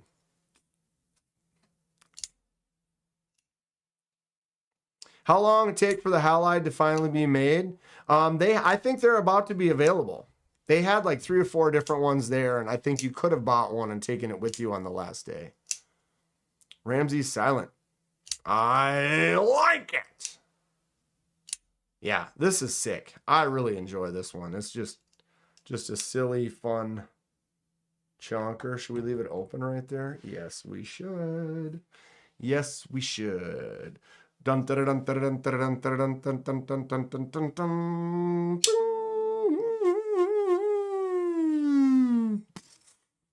Barracuda. Kooie Barracuda M390 front flipper only. Titanium, although you can, I've done it, I can flick it if I try.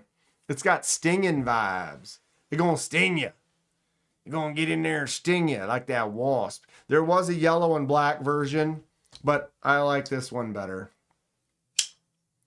I need a knife in the color of the wasp. I think there's gonna be more of those. Haven't opened this one yet. They're doing more of that gold, gold finish. The rose gold. All right, so Kooie Barracuda. Anybody have any thoughts on this one? I mean, the proto came out forever ago for the halide. Yeah, sometimes you see a proto and it's 6 months. It was the Orlock was like that. The Concept Orlock I saw in Texas, and then we didn't see it until Atlanta the next year or something like that. So it wasn't in Texas the next year, but it was in Atlanta. Or it wasn't even in Atlanta. Or was it? I don't remember. But yeah, it happens. Prototypes, sometimes you get them out and it's going to be a while. Thomas ordered the Concept Wasp in the orange G10 and the yellow and the Stonewash blade. You're gonna love them. They're fun. It's just a great knife. Barracuda's cool. Grateful digs it. Fun little shape, thin. It's more of a copper color than rose gold, but that's kind of what they've been calling it. They've more been calling it rose gold. So this is the Tenable Link. The Primo version was the frame lock. I didn't like it because I couldn't flick it out as a lefty. But now that they've got the liner lock version for Tenable, this is a cool knife. Plus the colorway on this is pretty rad. I just dig it. Nice little poon. We got thumb studs and the flicking hole. Both work really well. Front flipper is huge. Get up on there, no problem.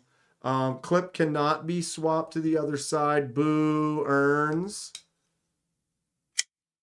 Boo earns. We can do that. Oops.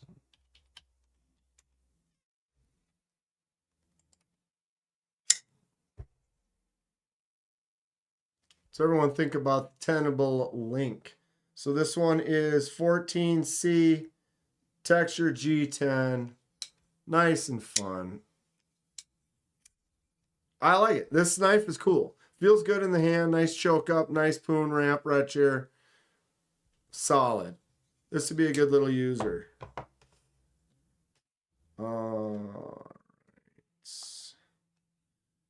So they've got the orange and black wasp. We've got the blue and black. I really like this blue and gray. It's almost like a gray finish on the blade.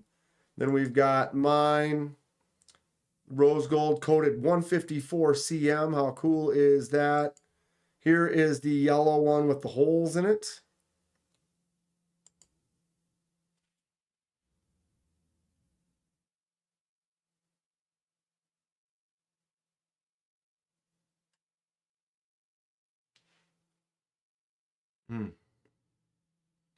I don't know if I like the holes as much. I kind of like the more solid handle personally. I thought I saw one that had a thumb stud on it, but I guess it was wrong. But I think you could easily put a thumb stud on there.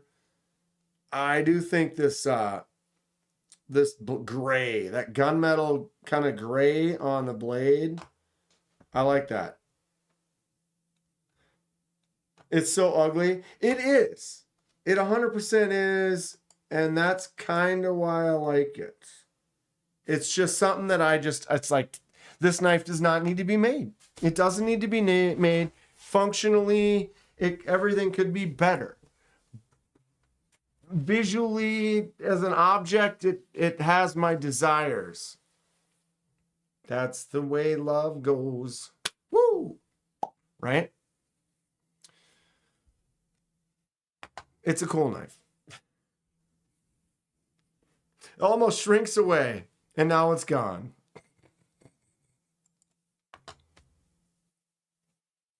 All right, what have we not opened yet? Ooh, I picked this one up for Lanyard Man. Like I said, had a few purchases for some other folks. This one was for Landryman. I wish I could have got something for Grateful Dong. Unfortunately, just availability and stuff didn't work out. This is the Tenable Beaver. So we have, I believe this one is also 14C.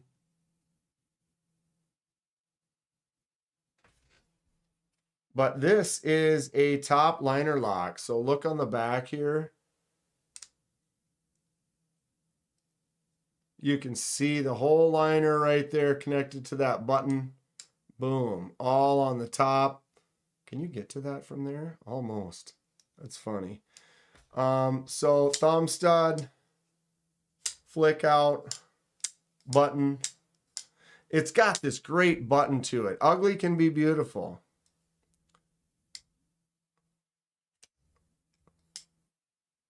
And beautiful can be ugly. But that button just drops. When you push that button to let go, it just drops all the way down. If the Wasp was a sheep's foot, oh my God. Dude, same size, but just like a... That would be rad. You could just go, bonk, and just cut it right there like that. Ooh, down. Woo! So yeah, this one will be for Lanyard Man. Fun top liner lock there. It's great. That just the button actuated liner lock on the back there. It has a nice detent feel. Boom. It's in. It's solid. The thumb studs are tucked pretty tight. Whoops. But they do catch pretty good. I was looking for liner.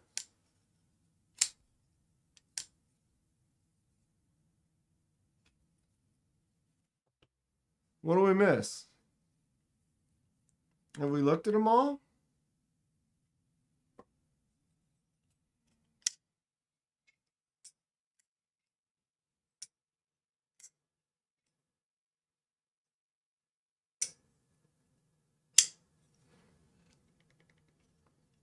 A little loose. I'm going to tighten that up. Open knives over and over for every day for quite some time. Sometimes you get a little pivot, just a slight walk. Dude, I love this. Everything about this. Look at that. That laser mark is so cool. If I get it to focus. Come on. There you go. Look at that. It almost has like a depth to the weave. The way it kind of shades itself. Oh, it's so cool. Sanford. Awesome, dude. Monterey Bay. This knife is great. Really good feel. No choke up, but you grab right there and you're right where you need to be. The necklace is from Sea Fox. So he threw in, I'll show you this quick. He threw in this. Sea Fox knives. Nice big handkerchief. Still Hank, yeah. And then he threw in one of these. He started making these kind of pendant necklaces. When he makes the knives, he always will have little bits and side pieces and cuts from the handles. And so this is a chunk of hackberry with a chunk of G10 on the back. And then it looks like he cut the hackberry in half and then mirrored it. But he threw that in as a little extra. Pretty cool. The hackberry looks really nice. And then the way that he cut it and then mirrored it. That would make, I'd like to see the handle that he made with this. It probably was really, really cool. Fun stuff, right? There's the face. Yeah, I see the face too. Totally see the face. We got my baseline bolt action pen from Big Idea. I love this. You know I love my copper version. So now I got a titanium version and excited to swap them in and out and see if I start getting a patina on the copper, because I won't be carrying it quite as much. So I think that's cool. And Latama Victorium hooked it up. Look at the action on this.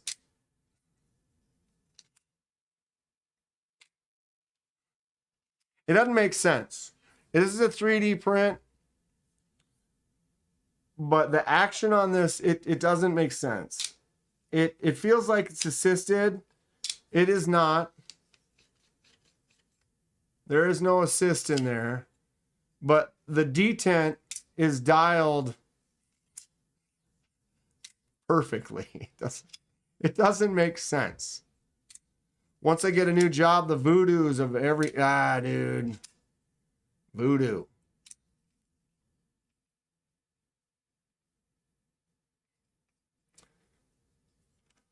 Just straight 3 tall boys. So the action on this just doesn't make sense. So that's cool. I mean, they can, well, there's my first fail. Boom. Yeah, Natty, I can't, yeah. There's a couple of beers I cannot have. PBRs and hams. Both of them have like a direct link to my gut, and it doesn't work. It gives me issue. What's up on the edge? So this is the other one from Latama Victorium, little 3D print, fun one. Paul's probably already gone. So it's got the Shark Lock, Super Lock action to the comb. This comb is going to be going through Paul's beard very soon. I have a hard time flicking it. This is kind of like flicking it like I do with the Spyderco. I struggle, but I can make it happen. And then you got your Shark Lock in the back, or you can open it, close it with the Shark Lock. I can't thumb it out, but I could slow roll thumb it.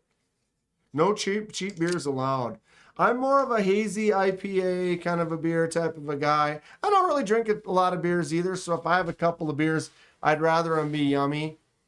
Like the Voodoo Rangers, the 8, 9, 10, 11 percenters, those are great. Yeah. Solid. Solid. Solid. So yeah, we opened everything, didn't we?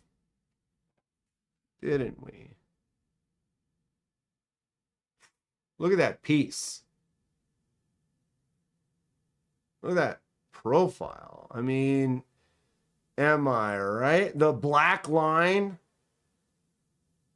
Like there's no control. This side's a little more plain, but it's got some character, and it doesn't even matter. It just doesn't matter, because you grab this and you hold it and you feel it and you're like, oh, okay. That is spectacular. Really nice transitions, really nice work, great handle, nice looking blade, nice satiny finish. Custom. Right? Way cooler than one of these. This has got a purpose. This is what I'll put next to the bed. Bedside implement. Jesus. I did poke myself and squeezed and made a little drop. Like I went like that. It's like, that will just instant. Beefy scale. 1 pounder. You'll feel like you shotgun 4 regular beers. Woo! What is this? Is this micarta? I think it is. That looks like micarta. I'm starting to like this knife. I mean, it's definitely not traditionally something I'd be interested in. I feel like I'm going to break off the tip.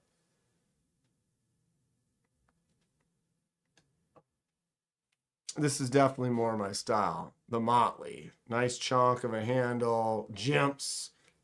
Really get in there and do the work with it. Forever. Is that English?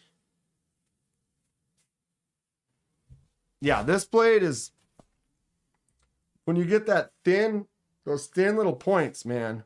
Whew, like this one here. Stabby. Does the Blue Fixie have a sheath? Yeah, it came with this one. Locks in tight. You would take this off and then put an Alti clip on there, and this would do all right for you. I'm not a real fan of these clips. They're nice little quick release clips. I've taken that same clip off of a sheath, off about 4 or 5 different sheaths, and put Alti clips on several of them. But it does go in there nice and tight. Like if you had this on something like this or whatever, you could tell that blade that's in there. That's, you know, that's it's got good retention. Sticks in there really well. Have I put the Clayton knife to the test? Not really much of a heavy test, but I went out and kind of hammered it through a small couple pieces of wood. And then I stopped because I was like, I should really be filming this. But I kind of beat on it just a little bit, and I've cut a few things. I made a feather, kind of messed around doing like some feather stick carving and stuff. And it's pretty great. It's a chunk. It's beefy, which is nice. So it's got a thick edge. It's not, that edge is not designed like the blue handled edge where it's just gonna, it just wants to it'll just go right through and out the other side.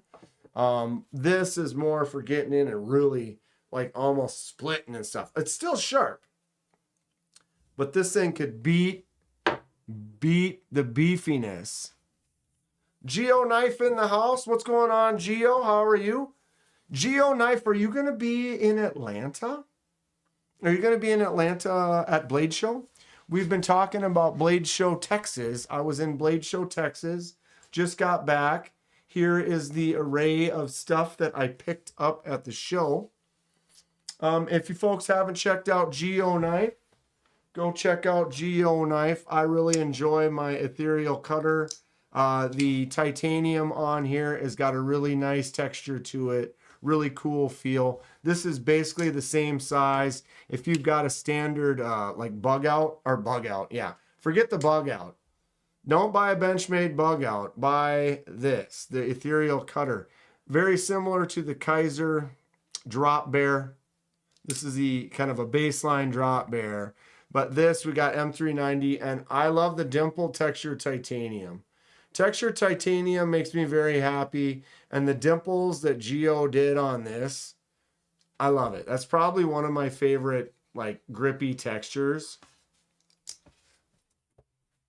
So yeah, Geo, are we ever going to see you at a Blade Show? It'd be awesome to go check out some knives at a Geo table. What's everyone carrying and fidgeting with right now, says Dirty Dan. Were they selling or gifting the 3D? These were gifts. I think they were kind of just giving them away to the kids, and I'm a kid. But yeah, they gave me one, and then I was by later, and he was like, yeah, you want another one? I'm like, sure. They're fun. Whoop. Boom. A lot of the tables had that. I'm not good with like all the swag and stuff that I could probably collect. Grateful Dong's carrying his Tuckamore today. That's a fantastic knife. Dirty Dan says Geo makes a great nav. They do. The ones that I've handled are super cool. Really cool. And their texture titanium on pretty much everyone has been really nice. I was in the middle of thinking about saying something, but I don't remember. PK Disc Golf. What's up, dude? This is my haul from my Texas trip last weekend.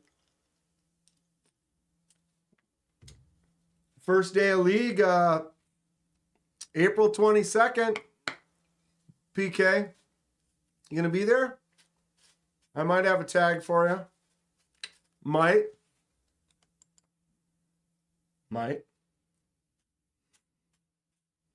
Thomas is fidgeting with his Vero Engineering. Avid 2. Robin, Sandbar Sabotage. I actually carried this wild thing today. I got to give everything the appropriate test. Did I toss in Texas? No, I didn't. I would have liked to, but with it's top secret, PK. None of these folks are from this area.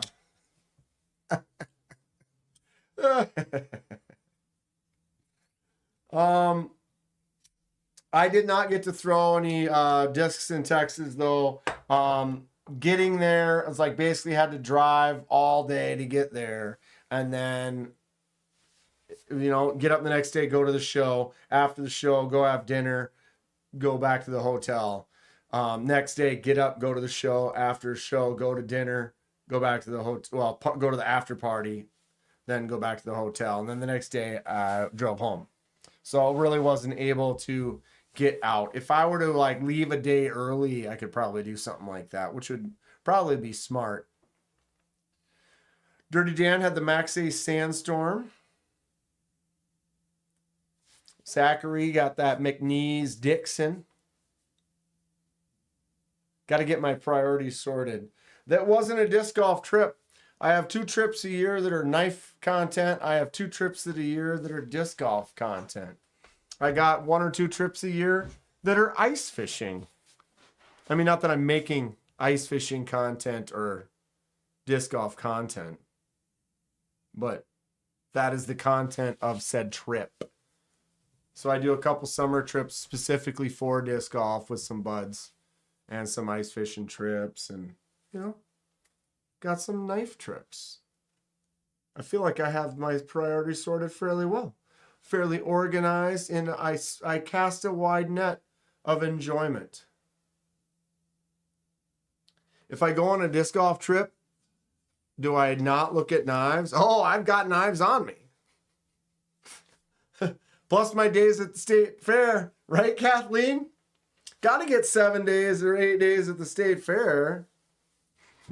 When I'm in jeans, it's usually a beefy knife. I haven't really gone to any knife stores on the disc golf trips, but they're kind of in areas where there wouldn't necessarily be a knife store. But I would consider it. But I always carry knives. We're sitting there out at the course, and I've got a couple in my pocket all the time. Wow, Ramsey's. Leatherman Arc, Sog Power Pint, Demco 25, Os 10. I've got one of those. Spyderco Bodacious, Spyderco Shaman, Real Steel Slip Joint. Big change coming tomorrow. You carrying all those today, Ramses? You carry more than I do. I usually carry 3. I carried 3 today. So my main, which wasn't my main because I didn't really use it, I just played with it. Demographics of an area that has a knife store. A lot of them in the South. So this was my main, but it was basically just a fidget toy. And then my secondary carry was the other Kooie. I can't remember the name of this one. The Kooie Tonto we're going to customize. Anyone have any thoughts on what should we do to this? What color should we do? Probably stone wash the blade, beat it up a little bit. Do a fade dye or something on there. So that was my secondary, but it was actually kind of the main cutter for the day. So I was cutting a lot of stuff at work with this one. I did make one cut with that, but it's not really, that's like the weirdo. This works great for doing some just tasks around work today. And then I always carry 3 knives. So I also had this, my ABW slip. What's up, Wyvern? Kodiak. Good catching you in Texas. Thanks for Pocket Check. Looking forward to seeing when it's posted. Yeah, I need to go through and edit. I've been kind of busy the last few days. I've got things set up for walkthroughs of the house and stuff like that, for the purchase agreement and things. So I haven't had a chance to really do much editing. So right now I've been just posting, like I posted my CJRB Artisan Cutlery video today, which was no edit, just start to finish. Yesterday was my Kansept video with Nathan. Another one where I didn't have to do an edit. Everything, when I have all the clips, like I have some pocket check clips and some shorter clips, I'm going to put those into a couple montages. So I'll probably have a on the way out in day one at Blade Show for one video, and then a day two and on the way home video number two, and then a recap video or something like that. So that'll be coming soon. But I did check out his new design. He had a couple different versions of it. Go check him out. Anybody want to post a link? Ramses, are you able to jump on that for me? Potentially, pretty please.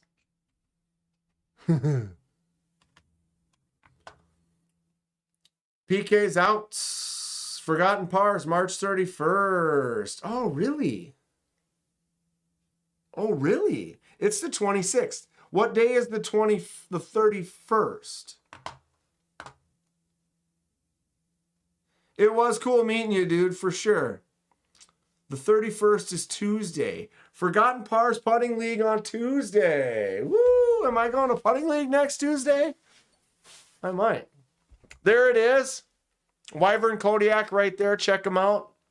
Does have a new knife design that will be coming pretty soon. It's got some good features, good qualities, solid design.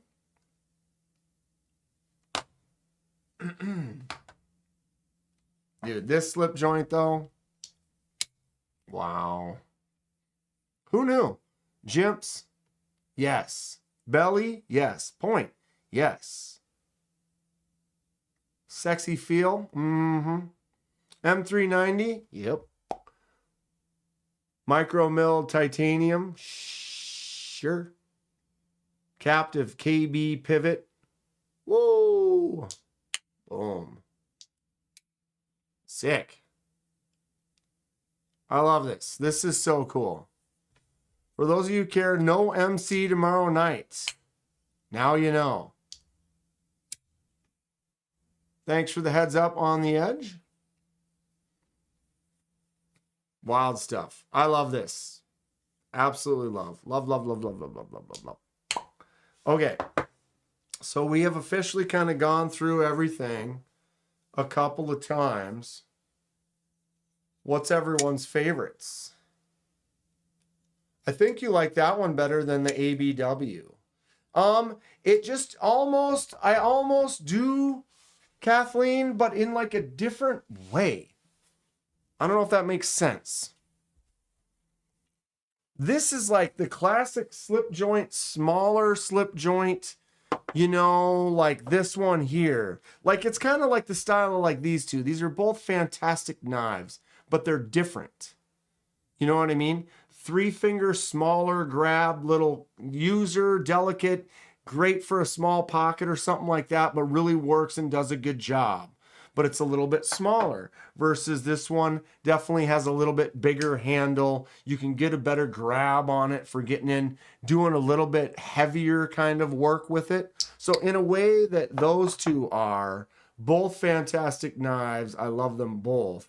It's kind of similar with these, where this is just a little bit shorter. When I have this in my hand, like I said, this is a 3-finger grab at most. But I can get up here and do this and get my index on there and have some very good controlled work. That hollow grind is absolutely beautiful. And that snap is really good. You know? So I love this. This is just a little bit bigger. When I grab this, look at that. Full grip, full handle, full control. I got the choke up and it got even more kind of spread out a little bit. So they're just kind of different. But I almost think I like this more. You could be right.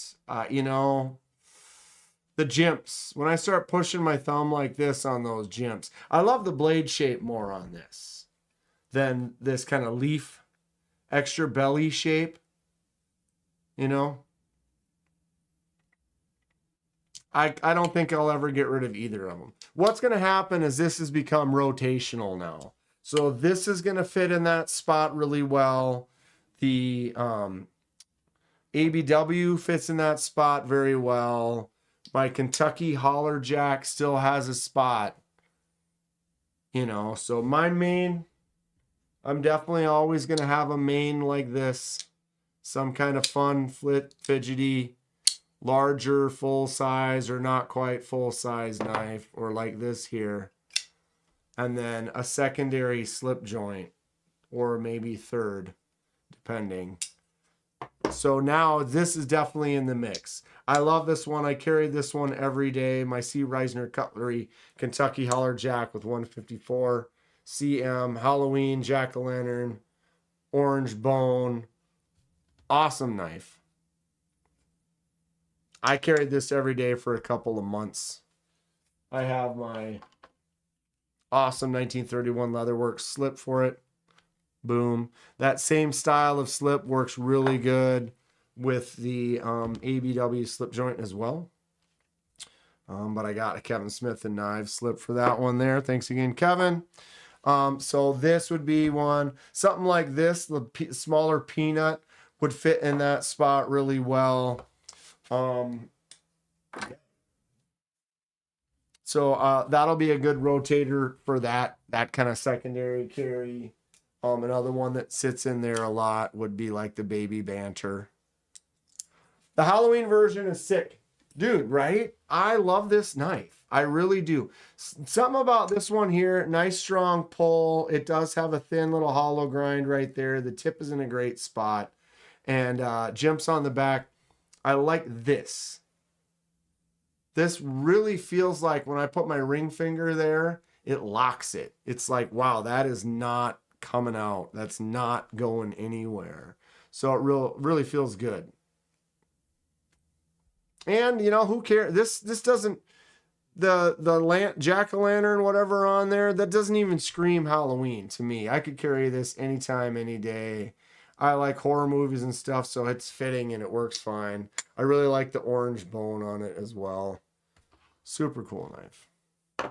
Super cool knife. Only slip joint you have is the Jack Wolf Little Bro. The Little Bro.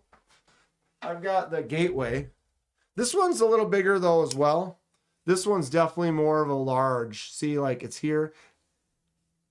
Another solid knife though. Could maybe make the rotation, but it's like, it is a little bit longer even than that one. So it just feels, this feels like a bigger knife to me. So it doesn't always make that pocket in that secondary carry the same way that a slightly shorter one would. Or does. Or was. What's up, cuz?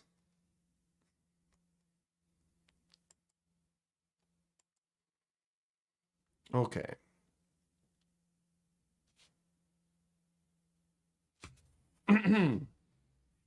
So we've gone through it. We've done the basics. We made it. I'm trying to think of some of the stories, the fun stuff, the times we had. I got this one right before I left. Do you ever just flip your knife in public and not notice you're doing it? I always notice I'm doing it. I don't know. I kind of flip them a lot. Yeah. But sometimes if I'm in public, or I'm at the bar or something, you know, you gotta kind of be careful of what you're doing. Recap. So I left. Let's see. Story time. Get your drink. Get your smoke. Get your whatever it is. Get your Snuggie. Get comfortable. Dank, what's your next knife purchase? I don't know, dude. I'd like it to be a 2x72 grinder. Oh, that's not a knife. But if I get one of those, then I could make you a knife. Yeah? Huh? I don't know. That ABW that you liked is cool. The Pictus XL is really cool.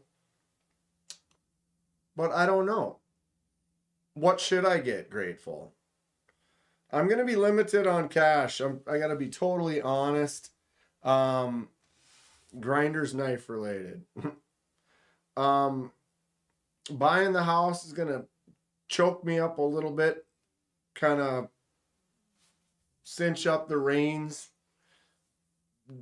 Paying for the inspection, paying for the initial closing costs and the blah blah blah, and then taxes, and it's gonna hit me.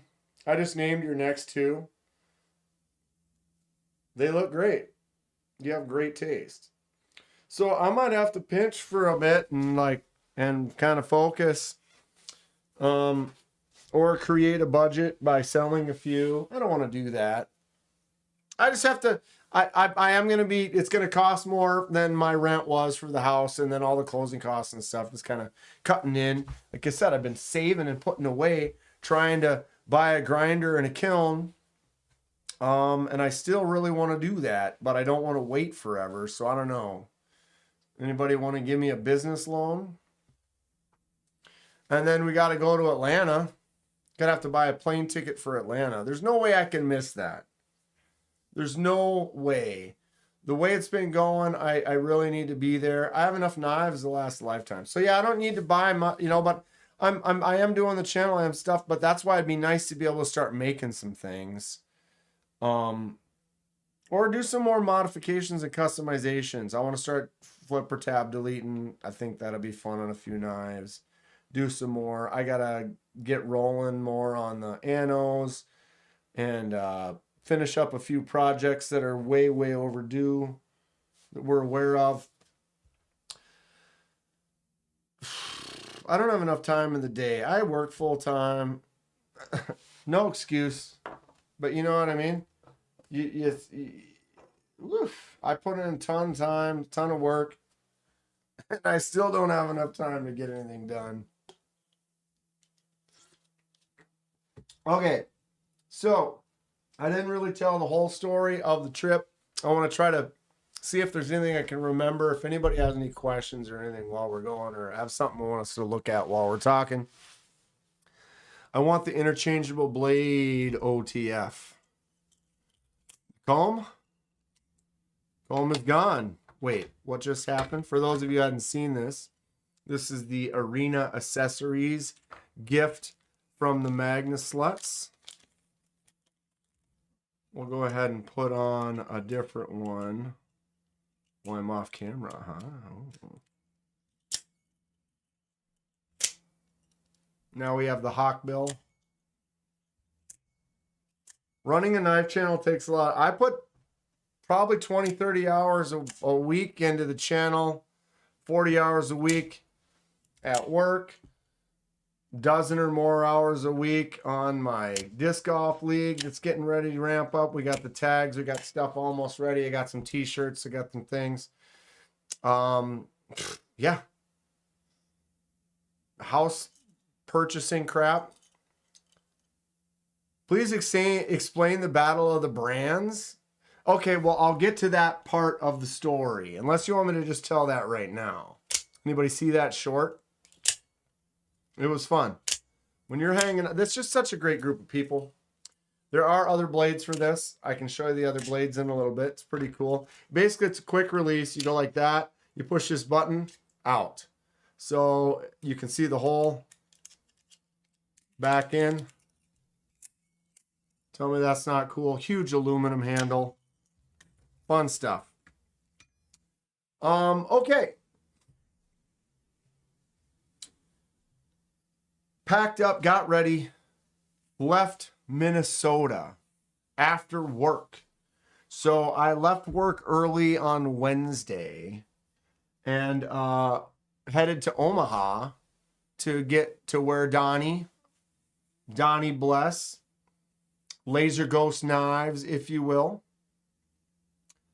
And yeah, it was about a 6-hour drive. I took off of work. I basically took a half a day. Instead of like going to lunch and coming back, I just did like an extra hour and then grabbed lunch, went home, packed up my stuff, got on the road at like, I don't know, 2 or 3.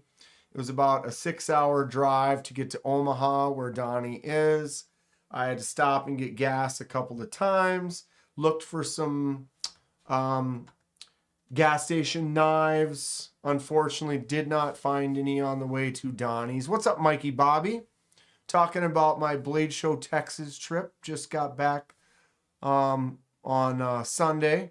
More selectives on the knives you buy. Time to be a big boy. Home ownership sucks. Always having to fix shit. Correct. We're there now. We're almost there. I'm closing. We're in a month from now, I will be a homeowner. He said homeowner. So stopped at a couple of gas stations on the way to Omaha from Minneapolis. It was good weather, no issues. Last year, that first few hours of my trip was covered in snow and it was really slow and it sucked. This year it was pleasant. It was nice out. So I, uneventful to that 6-hour drive to Donnie's. I got to Donnie's. Donnie, Big Ern, his brother, hung out for the night, had a couple beers, checked out some of his knives, showed off some of his shop and what he's got going on at the house. We actually pulled up Instagram and got on, not a live, but like an Instagram FaceTime with Burning Stables Forge, Clayton. So we were sitting there at the table, kind of knife jamming, talking about knives, looking at Donnie's work, and had Clayton on. So we were what's the word? FaceTime chatting with Clayton. So he was kind of with us. He was having a couple tequilas. Woo.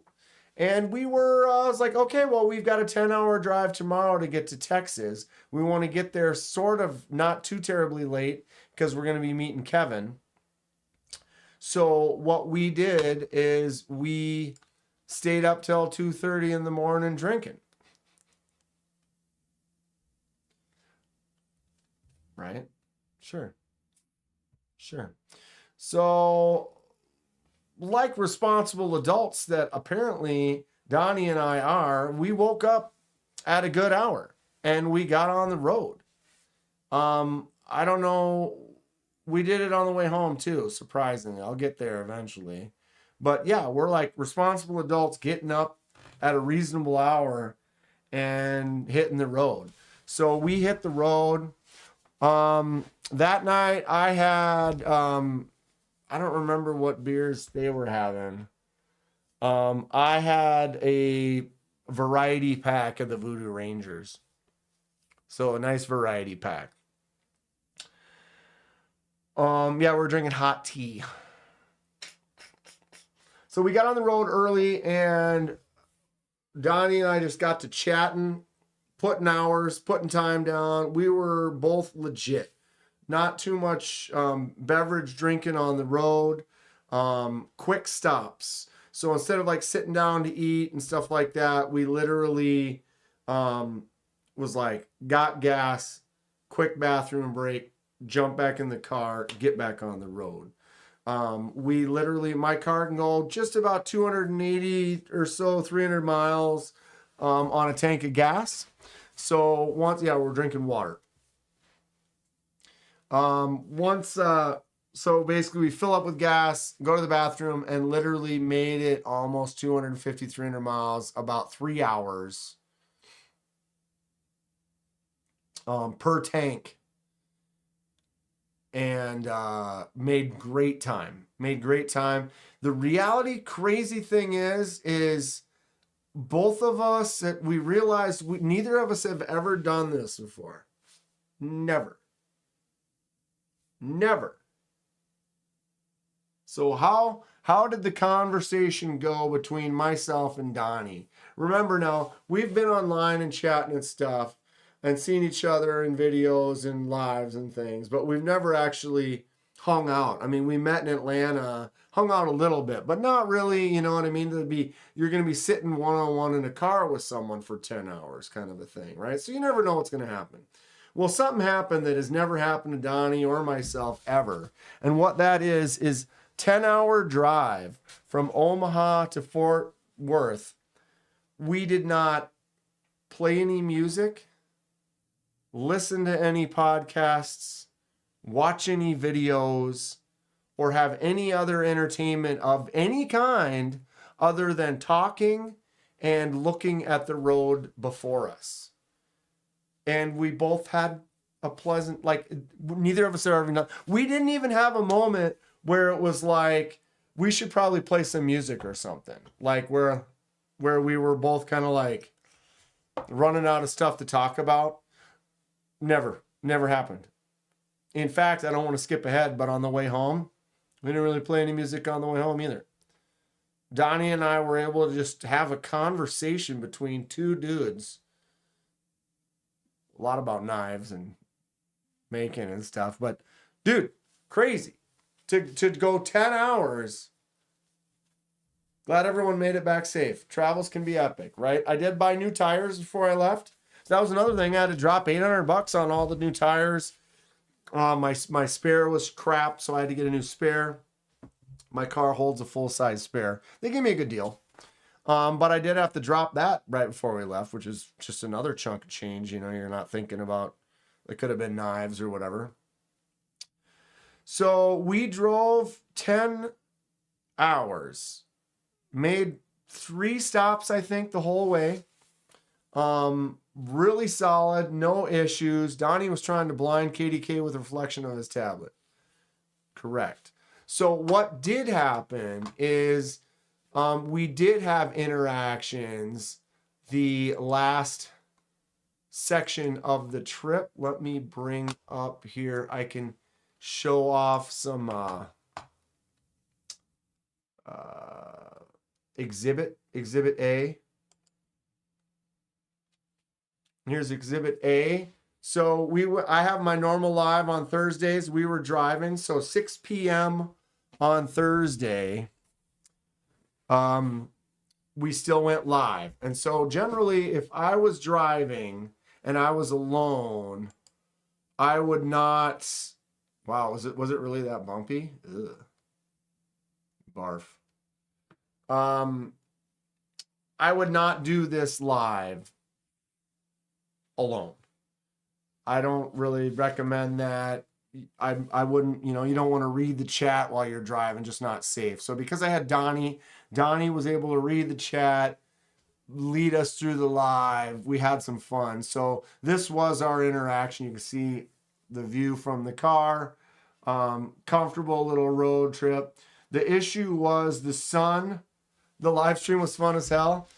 Right? Then when we got to I'll skip ahead, or I'll get there. But the sun was coming down the whole drive. The sun was just beating right through, right on. Like you see, it's all hitting Donnie right now. Just made us hot. So we had the air conditioner like blasted just to keep it cool in there because the sun was just like cooking your chest the whole time. So we start doing this live. We had what was it? Let's look. So we drove for an hour and 50 minutes. So we got there at about 8 o'clock. So the last 3 hours or the last 2 hours we were live. So we made one last stop, got gas, and then about an hour later we went live. And then we were live for 2 hours in the car until we arrived at the Airbnb. Kevin Smith and Knives rented an Airbnb. I missed that live. I'm going to rewatch it. It's a fun one, dude. Because, so since I didn't have my computer hooked up, my computer is set up so like if someone does like a super chat and they leave a comment, the computer will read the comment and it's fun and goofy and silly. Well, we didn't have that hooked up in the car on my phone. So Donnie proceeded to be the super chat reader. So Hate Nate posted a couple super chats and then Donnie had to read them and he read them in a robot voice, which ended up being hilarious. So that was really cool. Made it really fun. Just having Donnie like full participation. Thank you to Donnie again. I think he already had to take off for tonight, but he was reading that tablet, reading the chat, keeping it interacting with the folks. He did blind me a few times with it, and the light was reflecting off of it. What's up, Big Mark? And so Donnie and I, this is us arriving to the Airbnb. So like I said, Kevin Smith and Knives is the one who originally found and booked it for us. And so he was already there. So we'd been live for a couple hours. And this is us showing up at the Airbnb, grabbing a couple of things quick, little bit of a mess in the car. There's Kevin. So saying hi to Kevin. Haven't seen Kevin since last year. Knives on the seat. And then we went in, proceeded to crack a couple, start chilling. Of course, there they are. Got to put those in the fridge quick. And it was great. So then we proceeded to kind of walk around the Airbnb. I did some tests on the beds. Which bed should I use? What do you guys think? Kind of checking everything out. Then we instantly started getting knives out, settling in, checking out some of the stuff we brought. It was a fun live stream, kind of a unique live stream because we were on the road, and then we kind of just decided, oh, once we get to the Airbnb, we'll just keep this going. We did a little sesh. Oh, got a little juggling sesh.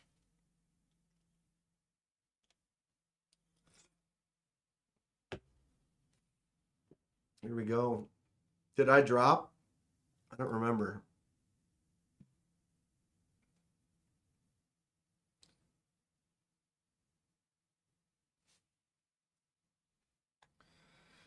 And then Kevin even got into it. Kevin was like, I'm going to try these. Oh, we got a side view. Or here's Kevin. Kevin can juggle. He can't juggle clubs. But, I mean, look at him, just like, no fear. And I was like, don't. Just throw him over the couch and try not to. He went for it. He went for it. I commend him. If you hadn't ever juggled balls before, Blessed Knives, yeah, Donnie's knives are really nice. Really nice. Here's the sideways angle. Oh, see that? That was bad. Let's cut your face off. All you gotta do is just flip them one time. Piece of cake. So it was a fun live. Went for another hour or so at the Airbnb. And then we're like, all right, let's shut it down. We need to kind of just chill.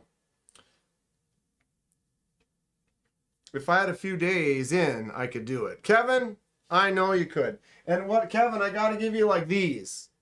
You need like this. These bad boys. Practice with these. These actually are easier to flip.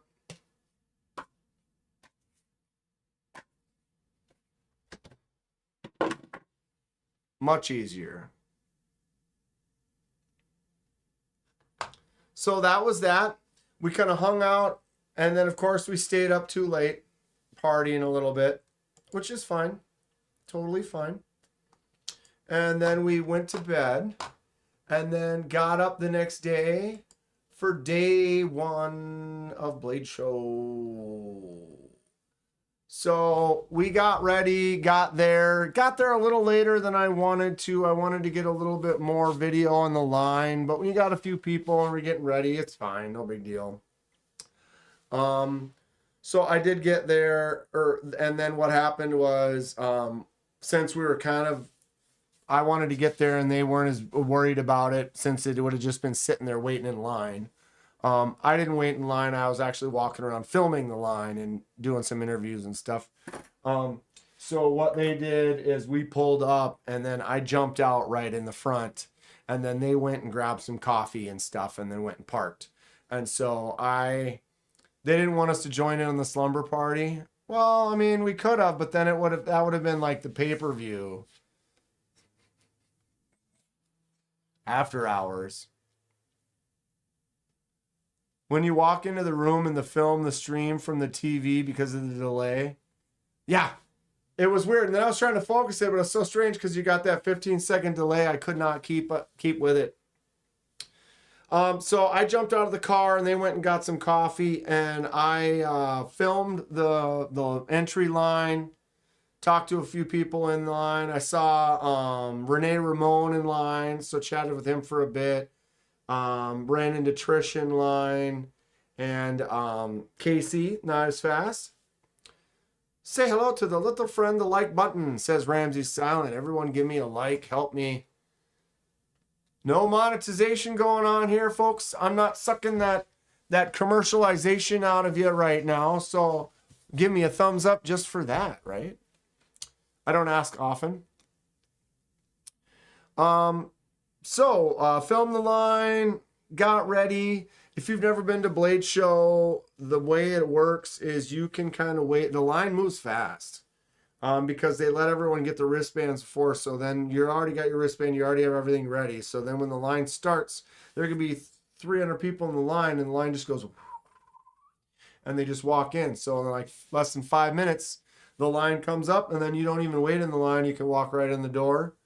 So I basically filmed some of the line, a few people, ran into Pocket Theory. He was here at the beginning of the live, and talked to him for a little bit. Was on his video. He did his montage video already. You can go check that one out. And then they let us in.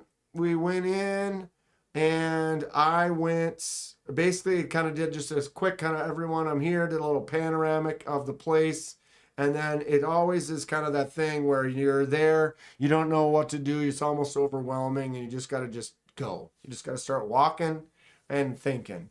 And so I went straight over to Monterey Bay, met Sanford, said, hey, there's the new Honey Badgers, S90V titanium with a really cool laser mark weave pattern to it. Real nice S90V, snappy front flipper. Listen to the close. Just a nice tick sound close. Talk to them for a little bit. Grab this bad boy right away. This was kind of my main that I saw online that I was kind of interested in. Look at that line. Look, you almost can't even focus on the lines of because there's so much action going on to it. Rad. So talked to them for a little bit, got to know them a little, picked up that knife, and then beelined it straight to the corner to Kansept. KDK, please check out the newly released Luft contest. Oh yeah, Luft. I love their stuff. I plan on picking up a couple of them. I can't remember what the name was for that one, but I cannot wait for that one to come out. Oh, I did see these. I brought it up, Thomas. I'll get to that when I get to that part of the story. Gonna be prepared and organized this year in Atlanta. We have to be. 3 days in Atlanta and you still don't have enough time. It's wild. So I beelined it back to the corner to Concept, went up, gave Tracy and Joyce a big hug and said hi, good to see them. Saw Nathan with the K, Nathan's Knives. Go check out his channel. He does a lot of customizations and scale making and stuff like that. He's always at the Concept booth. And so said hi to them for a couple of minutes. Just shows just getting started. And then I beelined it over to their prototypes and went over and said, oh, where, let me see these prototypes. Where is it? Where is it? And found the wasps. They had 5 of the wasps. They had basically one of each version. Do I still have that up? I do. So they had one of each version, all 5 versions right here. And they were on the prototype table. Not for sale yet. They are available now. But they were basically not quite for sale for the prototypes. And I was like, Joyce.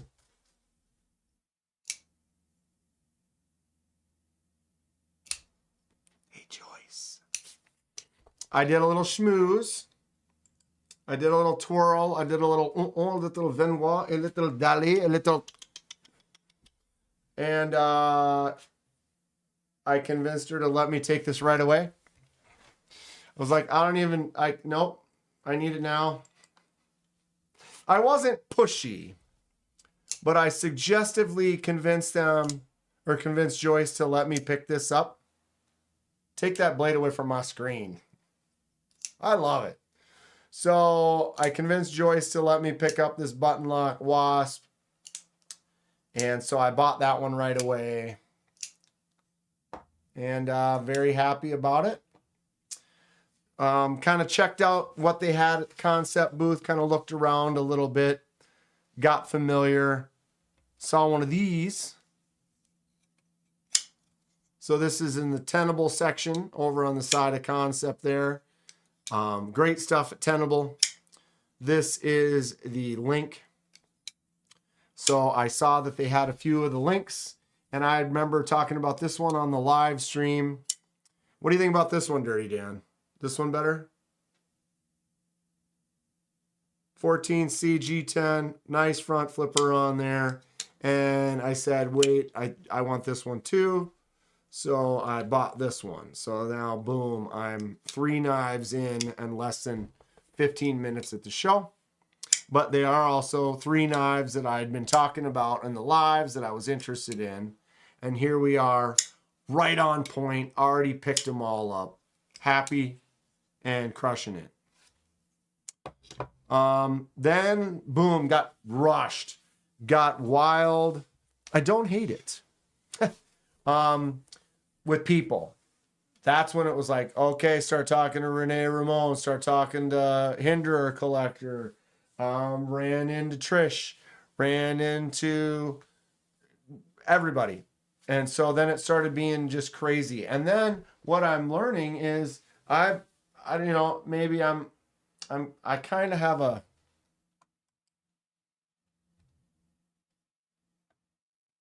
recognizable look. Is it this? Is it probably the hair and the Jason mask hanging off my backpack behind me? But I mean, I'm not trying to say I'm special, or I'm not, because I'm not. I'm just me. But I was recognized quite a bit. And a lot of it was because this is my 3rd Texas and my 4th Blade show. I've interviewed and talked to a lot of these different companies. And so really starting to get to know all the companies really well. Wow, it's 8:39. Holy shit.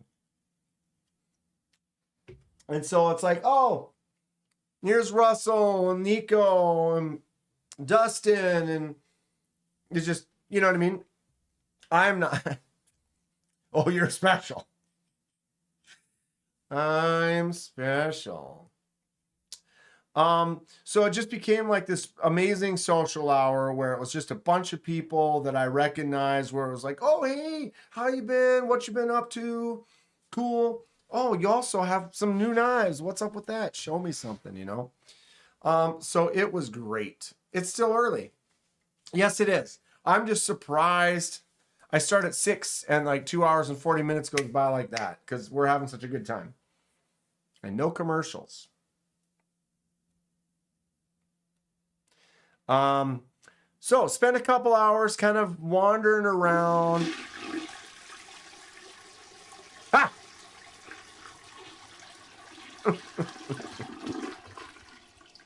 Dan, we all know what you did, waving them locks in the air like an 80s metal love ballad video. It's okay, Dan, you are somebody, people know you. You are quite popular with all the worman folk. Popular. I'm quite popular with the wormans. Thank you, Hate Nate, for the $10. And yes, I waved the locks. I batted the blue eyes. You know, I gave him a little smile. I flirt with everybody equally. Thank you for the $10, Hate Nate. But yeah, you know what I mean? You just start to recognize people when you start to talk to people. And I've interviewed a lot of these companies and checked out some of their stuff. And then so it's like, oh yeah, I remember you from last year. And I'm sitting there and I turn around. It's like, hey, Dan. And it was Steven from Gecko. I was like, oh, Steven, what's up? I'll be over there in a little bit, you know? And it was just that kind of vibe. And it was great because these are my people, or these are our people. This is our community and our family. And I'm happy to be a part of it. It just makes the time just fly because there's just so many good people to talk to, chat, share, show knives that I picked up, tell them where there's great deals and stuff. So I hit that for a couple of hours, and then I did my first vertical live. You can check those vertical lives out. I highly recommend it if you want to get, excuse me, bubbly. If you want to get an idea of what it is, like an accurate, like this is straight up, this is me, and you get 2 hours of me walking through, stopping at places. There's Latama. Oh, seeing Fred, this knife right here. It's always got some cool stuff. Oh yeah, I have not. Listen to this. Did you hear that? I don't know if you can hear that on the live, but ting. I don't know if it plays through, but watch the live. Oh, it's so good. Hand right now, but yeah. Fred. So that's a Fred the lug knife. Woo! Yeah, Hate Nate Rock, Stacy. So many good people. It was cool hanging out with Satu Dave too, right? Yeah, I'm walking around the corner and they're just standing there and I'm like, who is Donnie and this guy talking to? And it was Satu Dave and he had these huge knives on him. I'm like, holy shit, what is that? Rad. Dude, Hate Nate, that knife was stupid. It was like, ting. It was like so good. So good. This is not, my microphone cuts stuff out. Go to the live stream. It's like 16 minutes in. And look at that knife and put some headphones on. And you're like, just catches you right in the back of the spine. It's like sick. There's another one from Poikilo. Fred's got a good little line. I talked to the guys over at Poikilo quite a bit. So yeah, you just get to see me. Oh, here's the, look at that. Wingard's wearables, Zach. Look at how it fits in his waist. Can't even tell it's there. Can't even tell it's there. Extruding out, like capturing it. And then boom, he's got it. Tell me that's not sick. So I definitely recommend, I mean, I know it's my video or whatever, but I mean, there's no monetization on it. So you watching this doesn't, you won't see any commercials or anything. And you can watch a 2-hour live stream of what it's like to walk around. Here is those lufts. So we don't even have to, I was going to say I could bring up, here it is, the ATLS. Only has the thumb ramp on one side, which is kind of weird. But look at this. This one. Yes. This is a proto that's not going to be available maybe till later this year. But I love that one. Very cool. Is that what this one is? It's called the Circo. How much Circo. And the price is crazy. How much is it? I don't know. All these prices are very, very cool. So yeah, I definitely just got to hit up a bunch of places. So I did a 2-hour live stream in the middle of the day. Love the handle. Love handle. So here's that one. This is that ATLS. Interesting shape. Thumb squares only on one side, kind of strange. But not every knife is for every person. Definitely some cool shapes. The one over on the end, I didn't buy it. I really considered it. I was trying to save some money. This one here, it's D2 though.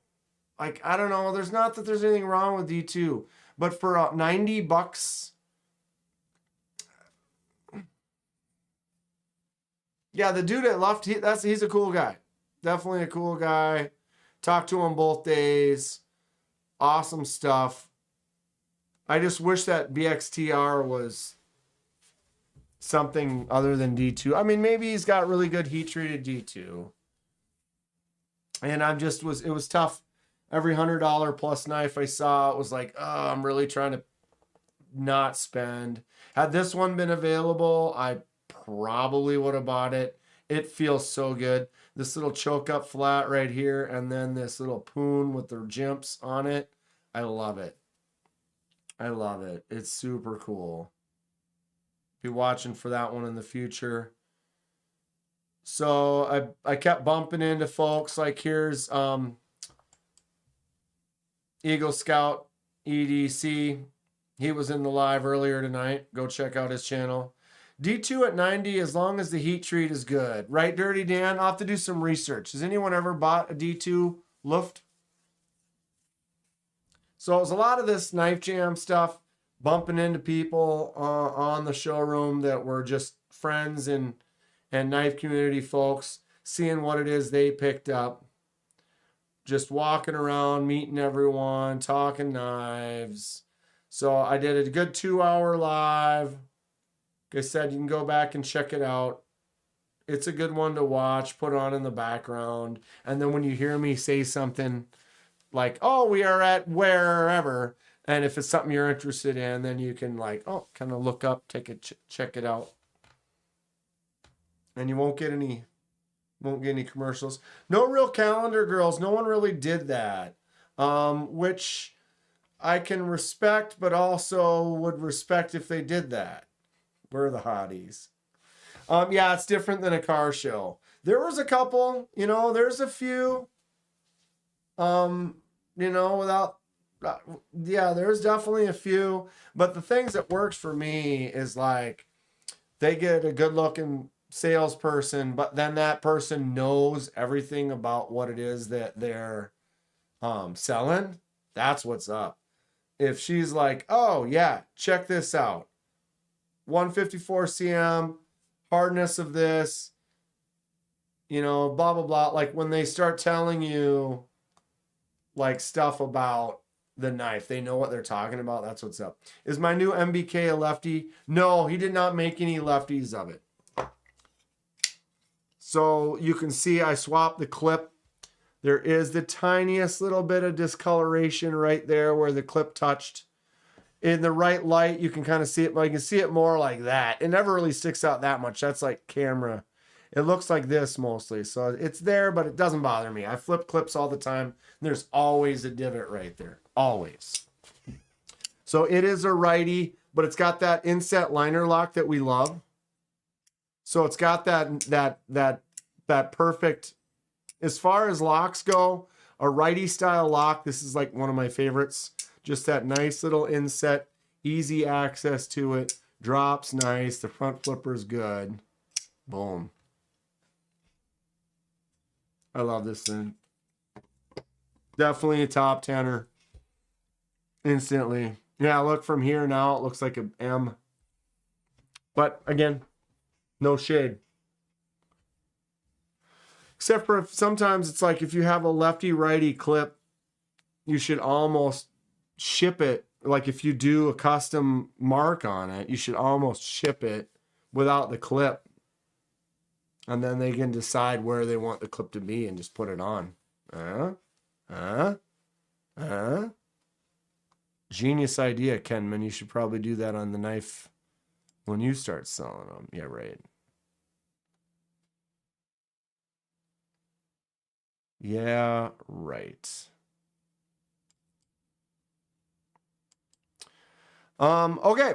Continuing. Devo Tallboy made me fall in love with inset locks. Yeah, the Tallboy. That one's a different one though, too. Mine's right here. The Tallboy definitely gives you a little bit more on this side. It's almost like, looks like it's like the amount like a bolster lock would be, you know? But then there's no bolster line. Access is great. Works really good. Love it. Love it. Love it. Bolster locks? Sure. Sure. So, continuing story. Live stream for a couple hours, finished the live stream, walked around, met up with some more people, did not eat anything all day, like just unbelievably. What else did I get on day one? Kevin gave me this the first night. So when he already had it when he came or whatever. And he brought this for me. This huge Boker, thick chunk of beast. Not good, Dan. Well, we ate in the morning before we left. And then I didn't eat until 6:30 when we left the event. I know, not good, but I did. But I'll get to that in a little bit. So talked to some more people. I did pick up the little prickly pineapple from SMKW. Silly little knife. And then I went over to Kooie, talked to Kooie, and picked up this. This is the Kooie Vagrant 14C. Really nice thumb out. Flick out is easy. This knife is just great. Donnie was sitting there messing around with it, and he was like, why is this knife just good? You know, for a base model, like $60, $70 14C knife, centered perfectly, opens every time, flicks out nice, satisfying, feel, touch, hold. It's just a great knife. Kooie Vagrant. They gave it to me for like $30. I swapped the clip to the other side. Already been using it. Bright orange. Just a fun knife. Also, when I was at Kooie, they had the $20 grab bags. So I told you they had a big box. In the box, it had a bunch of small Kooie boxes, non-labeled. You pay $20. You just reach in, you swish around, you grab one, you pull it out. I did that. First one I got, this one right here. I can't remember the name of this. Kooie flipper tab, thumb flicking hole, G10 14C Tonto on the blade. We're going to do a customization. This one's about $60 as well. Got it for $20 in the grab bag. Nice little knife. Custom giveaway we'll be doing sometime soon. I also answered a dude, hey you, and freak. So yeah, if anybody has any ideas for customizations, stonewash,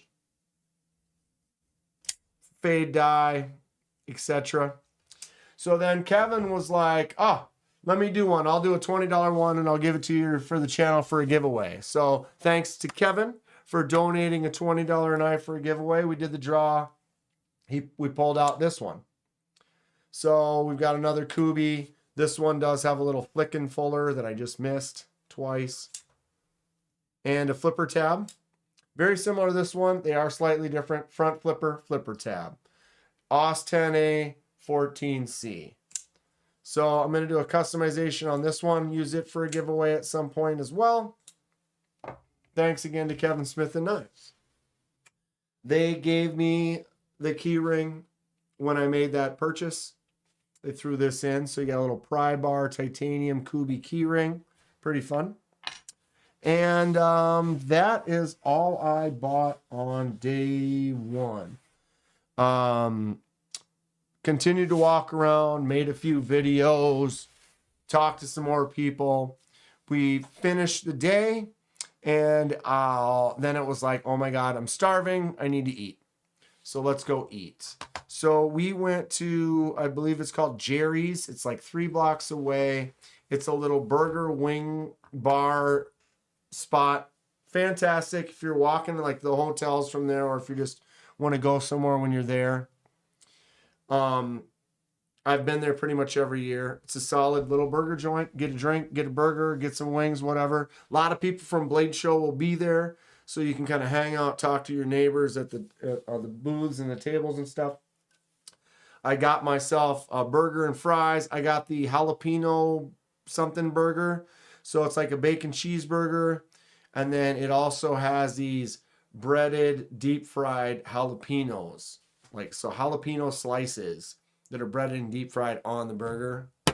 Woo! Excellent stuff. It's the second time I've had it.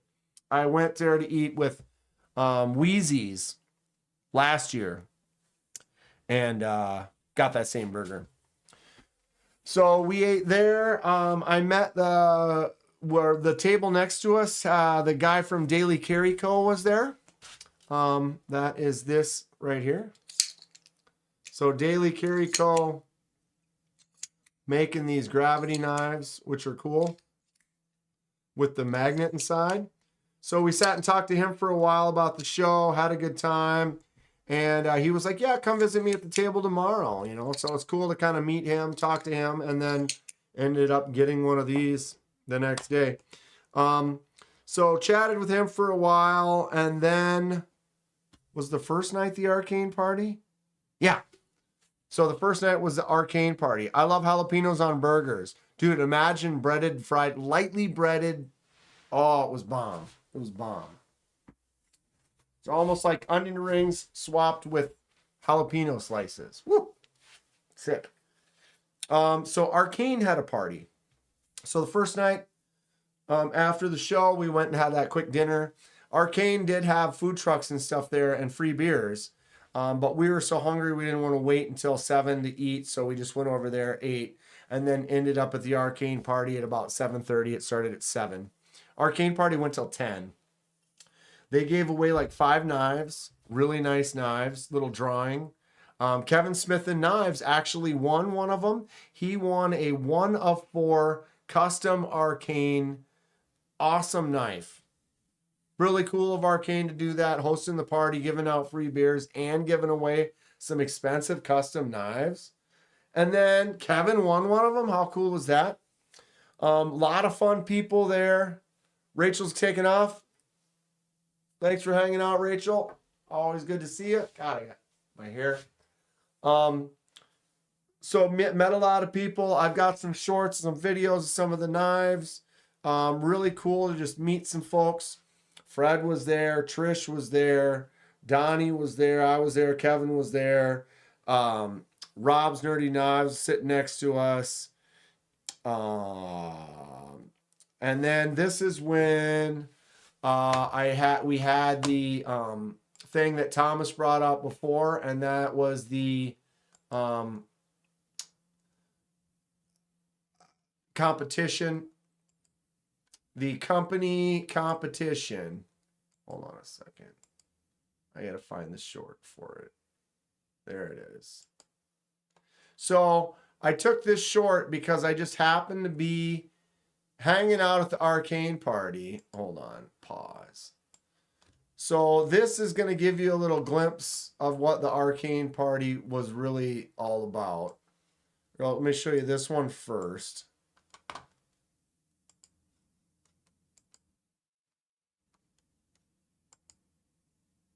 Look at these. Check this out. Oh my God. So this is just a table. You know, people are just hanging out. You don't know necessarily everybody, but like, dude literally just had, you know, people got all their knives, got boxes, and we're just kind of walking around showing off. Cicero, I'm here, damn it. Let the party begin. I'm hungry for a burger. Ghost pepper jack cheese. That sounds awesome. So you just see weird knives like this, right? And so I found myself in a circle. I was in a little circle with a few folks, a few gentlemen, and we're just chatting at this Arcane party. And this is kind of, yeah, that's a Fuller, right? That's a Fuller.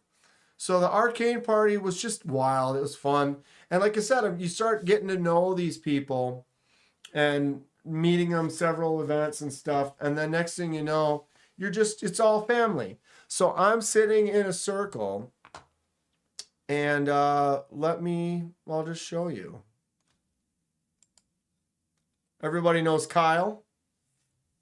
That's Kyle. I'm going to turn the sound off for a second so we can I can show, like, okay, so I'm standing there as Kyle from Civivi, Then we've got Russell from Artisan Cutlery, CJRB. And we got Nico from Artisan Cutlery, CJRB. Then we got Nathan from Kansept. And if you see pulling up in the rear here, Brantley from Big Idea. You got Arcane right there. Like literally these guys, all the companies are like literally right there. We're all just hanging out, talking. And here, I'll go ahead and we'll just play this out.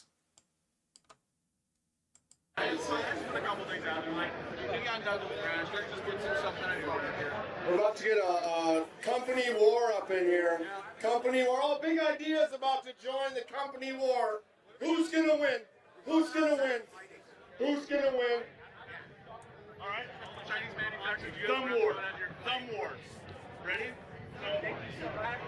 1, 2, 3, 4. I declare thumb war. You got long thumbs, so. 1, 2, 3. Oh! I just put a couple things out there, like. So that's just kind of the environment that you're in. Like literally, it's hilarious because like I'm standing in a circle, and again, these are all just people, but it's like he's one of the main guys. Kyle is like one of the main guys everyone sees and knows from Civivi, a company I enjoy, right? Russell is the main guy from CJRB, a company that I love. Nico as well. And then Nathan is always working the booth at Kansept, another company that it's like I somehow managed to pull 3 or 4 of the companies that I really love into a little circle, and we're sitting there chatting about knives and beers. It was like, and you know what I mean? It's not like they're competition, but in a way, you know, they're different companies, but it's a family. It shows you that it's just all family. And we're sitting there, and Brantley just is like, oh, I got to get in on this. It's hilarious. So just a really fun time. That's what it's all about. That's what you get. And so we hung out at the Arcane party for a few hours, talked about knives. I think I have one more that gives a good... Did I post that yet? Oh yeah, this one. I haven't posted that. There's one with a couple just giant knives. Like, look at this thing.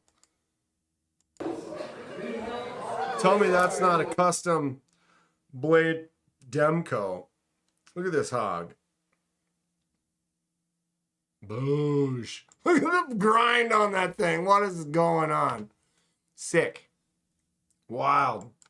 So the party was great. It was super fun. Arcane put on a good one. They gave us some free beers. I mean, all these things are awesome, right? Good environment to be in.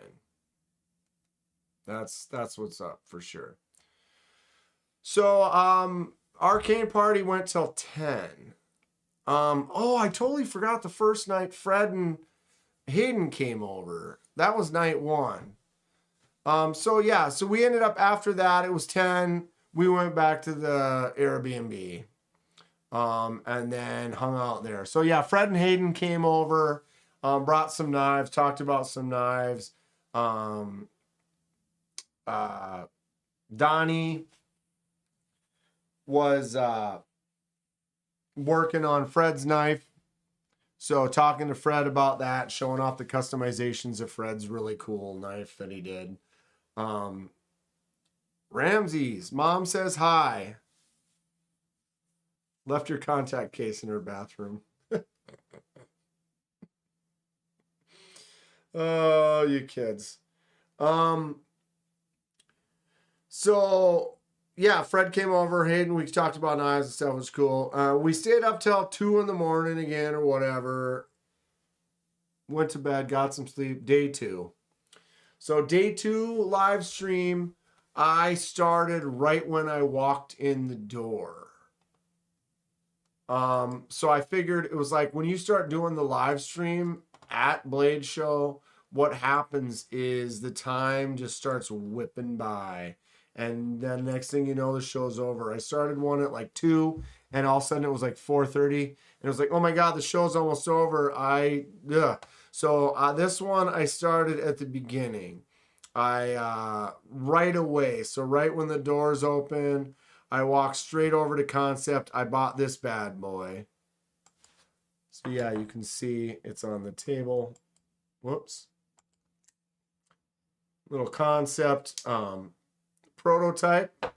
I thought was fun. And so I live streamed for like 2 hours. It was great. Watch that live stream. Check out some of the really cool stuff, places that I went.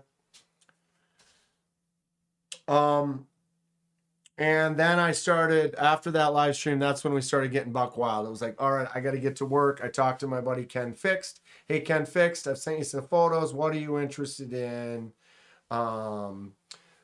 Was talking to Grateful Dong because I was going to get him a Pictus XL, but then those didn't make it to the show, and I was going to get him an ABW, and then it wasn't available, and he wanted to get Nathan's new design, which was the Contra, but the prototypes had a detent issue, and Nathan didn't really want to sell it. He was like, you want the good one. This detent issue, they've already fixed, because he had 2 protos for the show, and he had 1 in his pocket. And the protos at the show both had the detent issue, and the one in his pocket was the one that he's been using and beating on, and they had fixed. They've got it. So when that Contra comes out soon from Kansept, it's going to be good to go. So then I started going. I was over at Latama. They hooked me up with these. Went over. Lanyard Man wanted the beaver. So I picked him up, this button top liner lock Tenable beaver that just drops shut really, really nice. Really cool, no nonsense knife. Went over to Rosecraft, picked up a couple of slippies. So we got the small and large. This is like the Barlow, really excellent, manageable size. Fantastic, just classic, solid slippy. And then you've got the Peanut, which is a smaller one, but also a classic, excellent. Grateful ended up with all 3. Didn't get any at the show, though. Went over to my bud Sea Fox. Got this bad boy. Look at that handle. That is just wrong in every excellent way. Feels great in the hand. Excellent little user right there.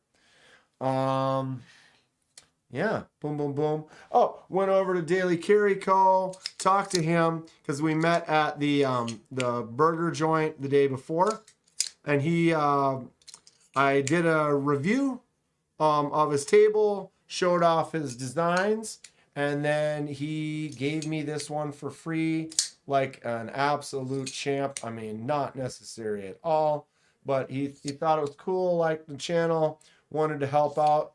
And so he gave me this bad boy. It is there it is.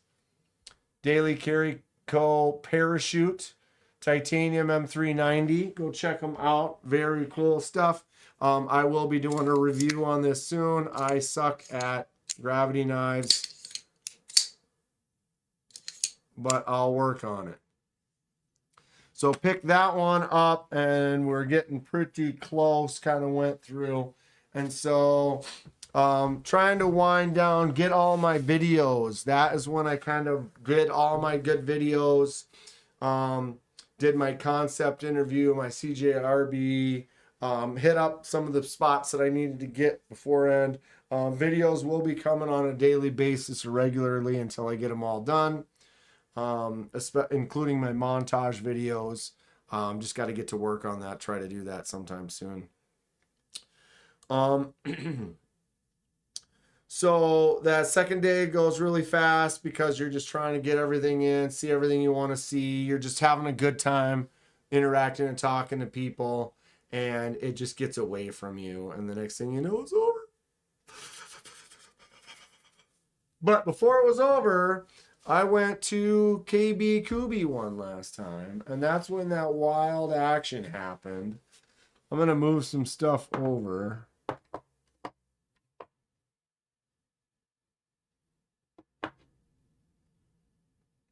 So the first day I picked up, I got those three. Bing, bang, boom. Right? Second day,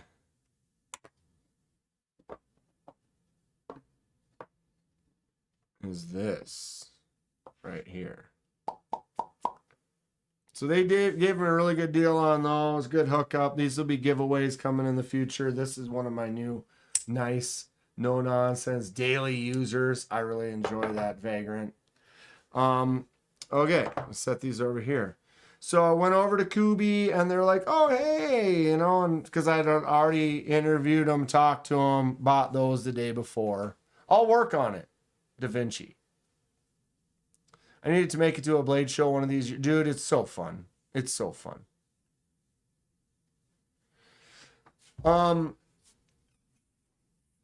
So that's when they gave me the super deal on this right here. Long story short, I got the killerest deal on these right here. These three were all 100% free. This one was a package deal, but this package deal was cheaper than even the yeah. So long story short, Kooie hooked it up. Thanks to Kooie KB. Wild reverse karambit silliness. We have a really nice top flipper. Kind of smaller user, drop shut. Does have a fuller that you can flick out as well. Nice 14C shiny blade on that with that red handle. Crazy pokey sticky. 14C on that. Just an absolute thick sticky. And then the three Primos. So this one's Kooie. These two are KB. But this Kooie is just as premium. These are all in the 220 to 260 range. All three of them are M390 and titanium. You can fuller flick this one out, even though there isn't a fuller. But, whoops, I failed that twice. It does flick out. It does drop shut. Nice front flipper on there. This is the Barracuda. So special shout out to Kooie for really hooking it up at the end of the show. This is the Spike. Another nice front flipper with a crazy blade on it.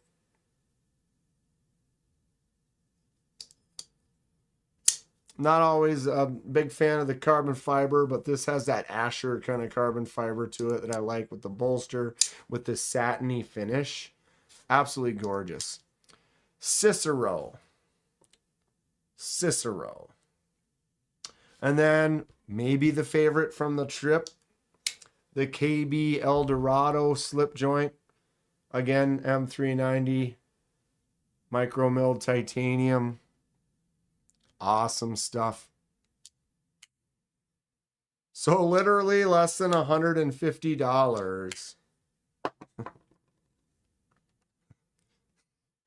for 2, 4, 6, 7, 8, 880. We're almost $1,000 worth of knives. Woo! I got hooked. Great stuff though. Great stuff. I can't wait. These three right here are definitely some really fun little designs. Happy to have them. Nice set all around. This is definitely the favorite though. Monterey Bay.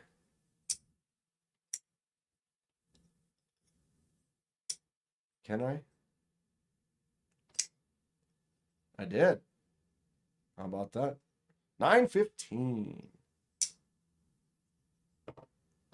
So that was the end of the day. Kooie. Went over to the Koobs, talked to them, got their information, messaged them, got a couple different email from them, And yeah, be talking to them in the future. So we'll see where that goes. Where was my, I was going to kind of go through a couple of places I went. What was the one? The Sea Fox knives. Instagram, Sea Fox Cutlery. Go there if you want to get one of those fixed blades. And then I met this dude. Anybody know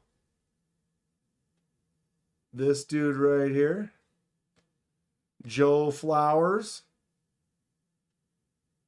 Global Bushcraft Consultant.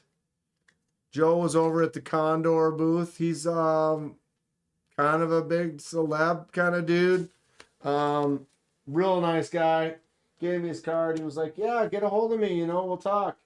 It was fun to interview and mess with him a little bit. Unique New York, you need New York. Unique New York, you need New York. The arsonist had oddly shaped feet. Red leather, yellow leather. Red leather, yellow leather. Cicero.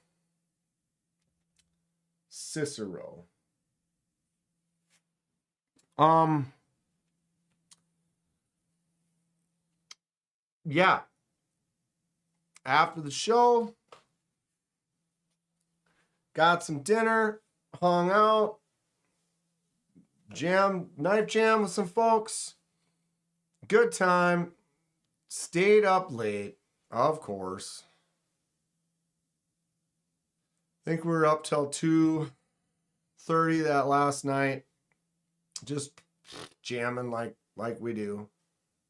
Oh, Joe Flowers? Oh, heck yeah. Never heard of him. And figured it was like crap. Kevin had to leave at like 5 in the morning to go catch his flight. And we just had to drive back. So we didn't really, it was like planning on probably just getting to Donnie's 10-hour drive, stay there, and then go home the next day. Well, for some reason, I woke up, took a leak at like 7 o'clock, and I see Donnie just had come in smoking a cigarette. It's like, we're like a couple responsible adults that are awake right now. Think you're going to fall back asleep? I was like, nope. Nope. Should we hit the road? Yep. So we jumped on the road. We were on the road around 8 and got to Omaha at about 5 o'clock. Yeah, 5:30. So like 9.5 hours. We just crushed it. So we got to his place a little after 5, and I'm like, dude, 6 more hours, I'll be home. I went for it. And so rather than staying at Donnie's, I was like, oh, I'll just push it. We're early. So I did the final trek, and basically it was door to door around 8, little after 8 a.m. and a little after midnight. So 16 hours, a little more than 1,000 miles I put on door to door, all on Sunday. Got home at like 12:15, threw everything in the house, didn't unpack, went to bed, got up at 6:30, went to work, worked all day, got off of work, came home and went live for 2 hours. Like, it was like, wow, dude, how am I still functioning? And here we are Thursday already. Bumped into Thursday. And Blade Show's over. Now we can start getting ready for Atlanta. Atlanta will be here before we know it. First weekend of June. And looking to be a lot better, man. Right, Don? Right, Nate? Right, everyone? Yeah. Gonna be fun. A lot of people are gonna be. And there's a show this weekend. Holy God, Saturday. Badger, man. And I got house closing stuff to do. I got meetings with people. I got this it's not an inspection, it's what is it? It's for the bank. Like the bank has to come do a walkthrough of the house. I got a whole bunch of stuff. Couple more things I got to sign, and you know, they've already done the main. I already signed the main thing. It was like 20 pages. I had to sign like 10 times or whatever. I already signed that.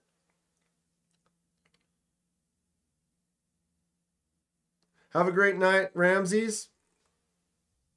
Have a great time. What you do next. I'm excited. There are no words for what Atlanta's going to be. Yeah. Yeah. I need to save some money, which is going to be hard.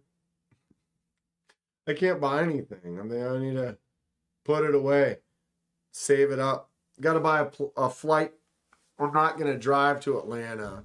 With gas prices, if I drove to Atlanta, it would take an extra day getting there and an extra day getting back. So those 2 days, it's like, and you got to take the days off of work. You take an extra day off of work, plus the price of gas. It's going to be way cheaper to fly. So I'll have to fly and then figure out vehicles. Like if anybody going to rent a car, or we'll have to figure that out. If not, we'll have to all rent one together or something to get to and from the Airbnbs and stuff. Yeah, we've got time. We've got time. It was a great trip. Really happy I went. Always look forward to the next one. And yeah, I got to start planning and try to figure out what I'll be able to afford as far as buying knives. Worst case scenario, I'll get myself there, be able to hang out, maybe not be able to buy too many knives. You guys are both driving? Okay, perfect. Perfect. What kind of handwork do I need to do to get one of you to pick me up at the airport? Right? Who do I need to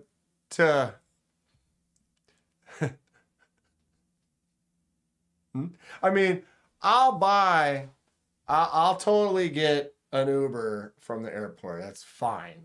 That's fine. But if you want a road trip and pick me up, I mean, shit. Handwork.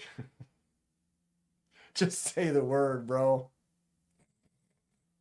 I mean, I'm definitely a type of person, you know, I don't want to put people out or anything like that. And depending on the timing and situation and stuff like that. Don't Uber. We'll talk. We'll figure it out. We'll figure it out. Yeah, because that's kind of a thing too. I was talking and I was like, my friend was like, yeah, if you're going to Uber to the airport, just let me know, you know, because it's going to cost you $60 to Uber. I'll do it for 40. I told my buddy, I'm like, you know what? Charging me, it seems kind of like you're kind of trying to jack me here, but at the same time, he's 100% right. Like, okay, if I got to spend $60, $70 for an Uber, like, give my friend 30 or 40 to do it, like, shit, you know, I mean, still saving me money. We got you. We'll talk. We'll figure it out. I got to figure out my flight and like what time you guys are going to get there and stuff. Try to organize that a little bit more. I'll do it for a smile and a hug. Aw. Aw. You guys know I'm going to make you knives at some point. You got that to look forward to. I need to get some tools, bro. And I'm not talking the first shit one. I'm talking about the second and third shit one. And a tug. Yeah, he spelled hug wrong. Or tug wrong. Good thing we're in after hours here. Getting a little rowdy.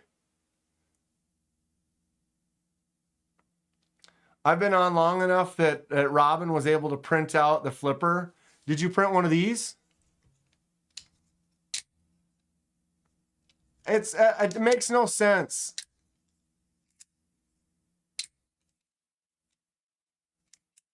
Drop my $100 night core down a damn block. Oh, no. There's got to be a way to get it. There's got to be a way to get in there and get it.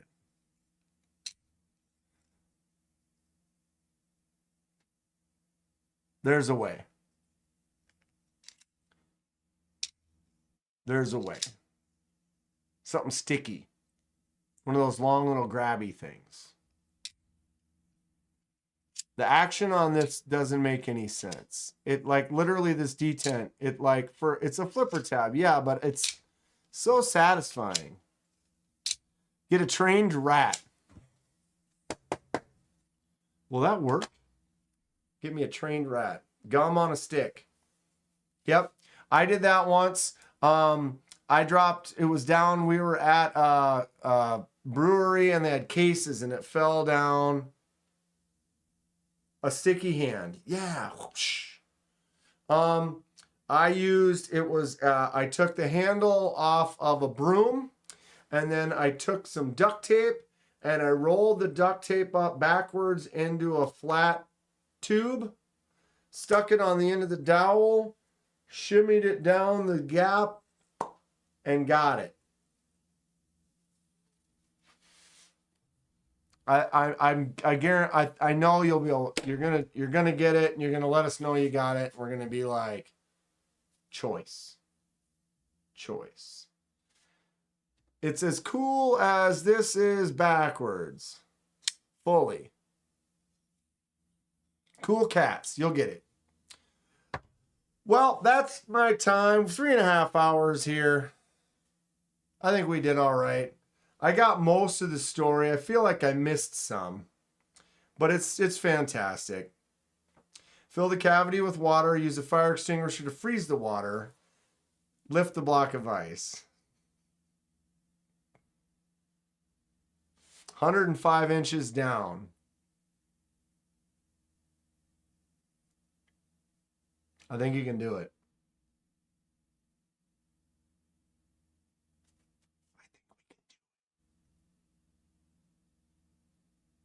It becomes like this challenge, you know? That's far though. That is far. All right. Well, thank you all very much. Hate Nate, thank you for the super chats. Thank you to all the members, subscribers, lurkers, anyone who just is here. Any and all of you. Magnus Sluts Ho. Special shout out to the Magic Magnus Sluts for all they do for the channel. Bada bing, bada boom. Thank you for dealing with me, listening to me tell stories, talk about the knife world. It makes me happy. I hope it makes you happy too. Final Magnus Sluts for life. Magnus Sluts ho ho. Magnus Sluts in action. Thomas, how do we get you to Blade Show? If we get Thomas to Blade Show, we'll have full Magnus Slut. We can build Voltron at the show.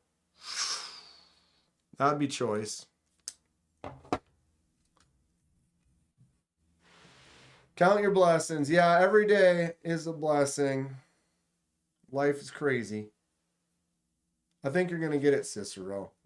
I think we're going to figure out a way. Everyone have a great rest of your night. I appreciate you all.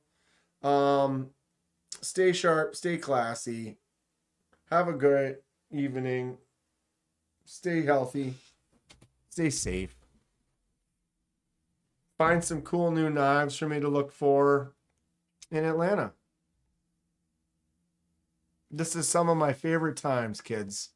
I appreciate you all being able to chat. Just stay. Just stay. Use the force. I need to eat. I need to take a leak. I need to think about us. Oh, I tell you. I appreciate you all. Have a great night. Hit me up in Discord anytime. And,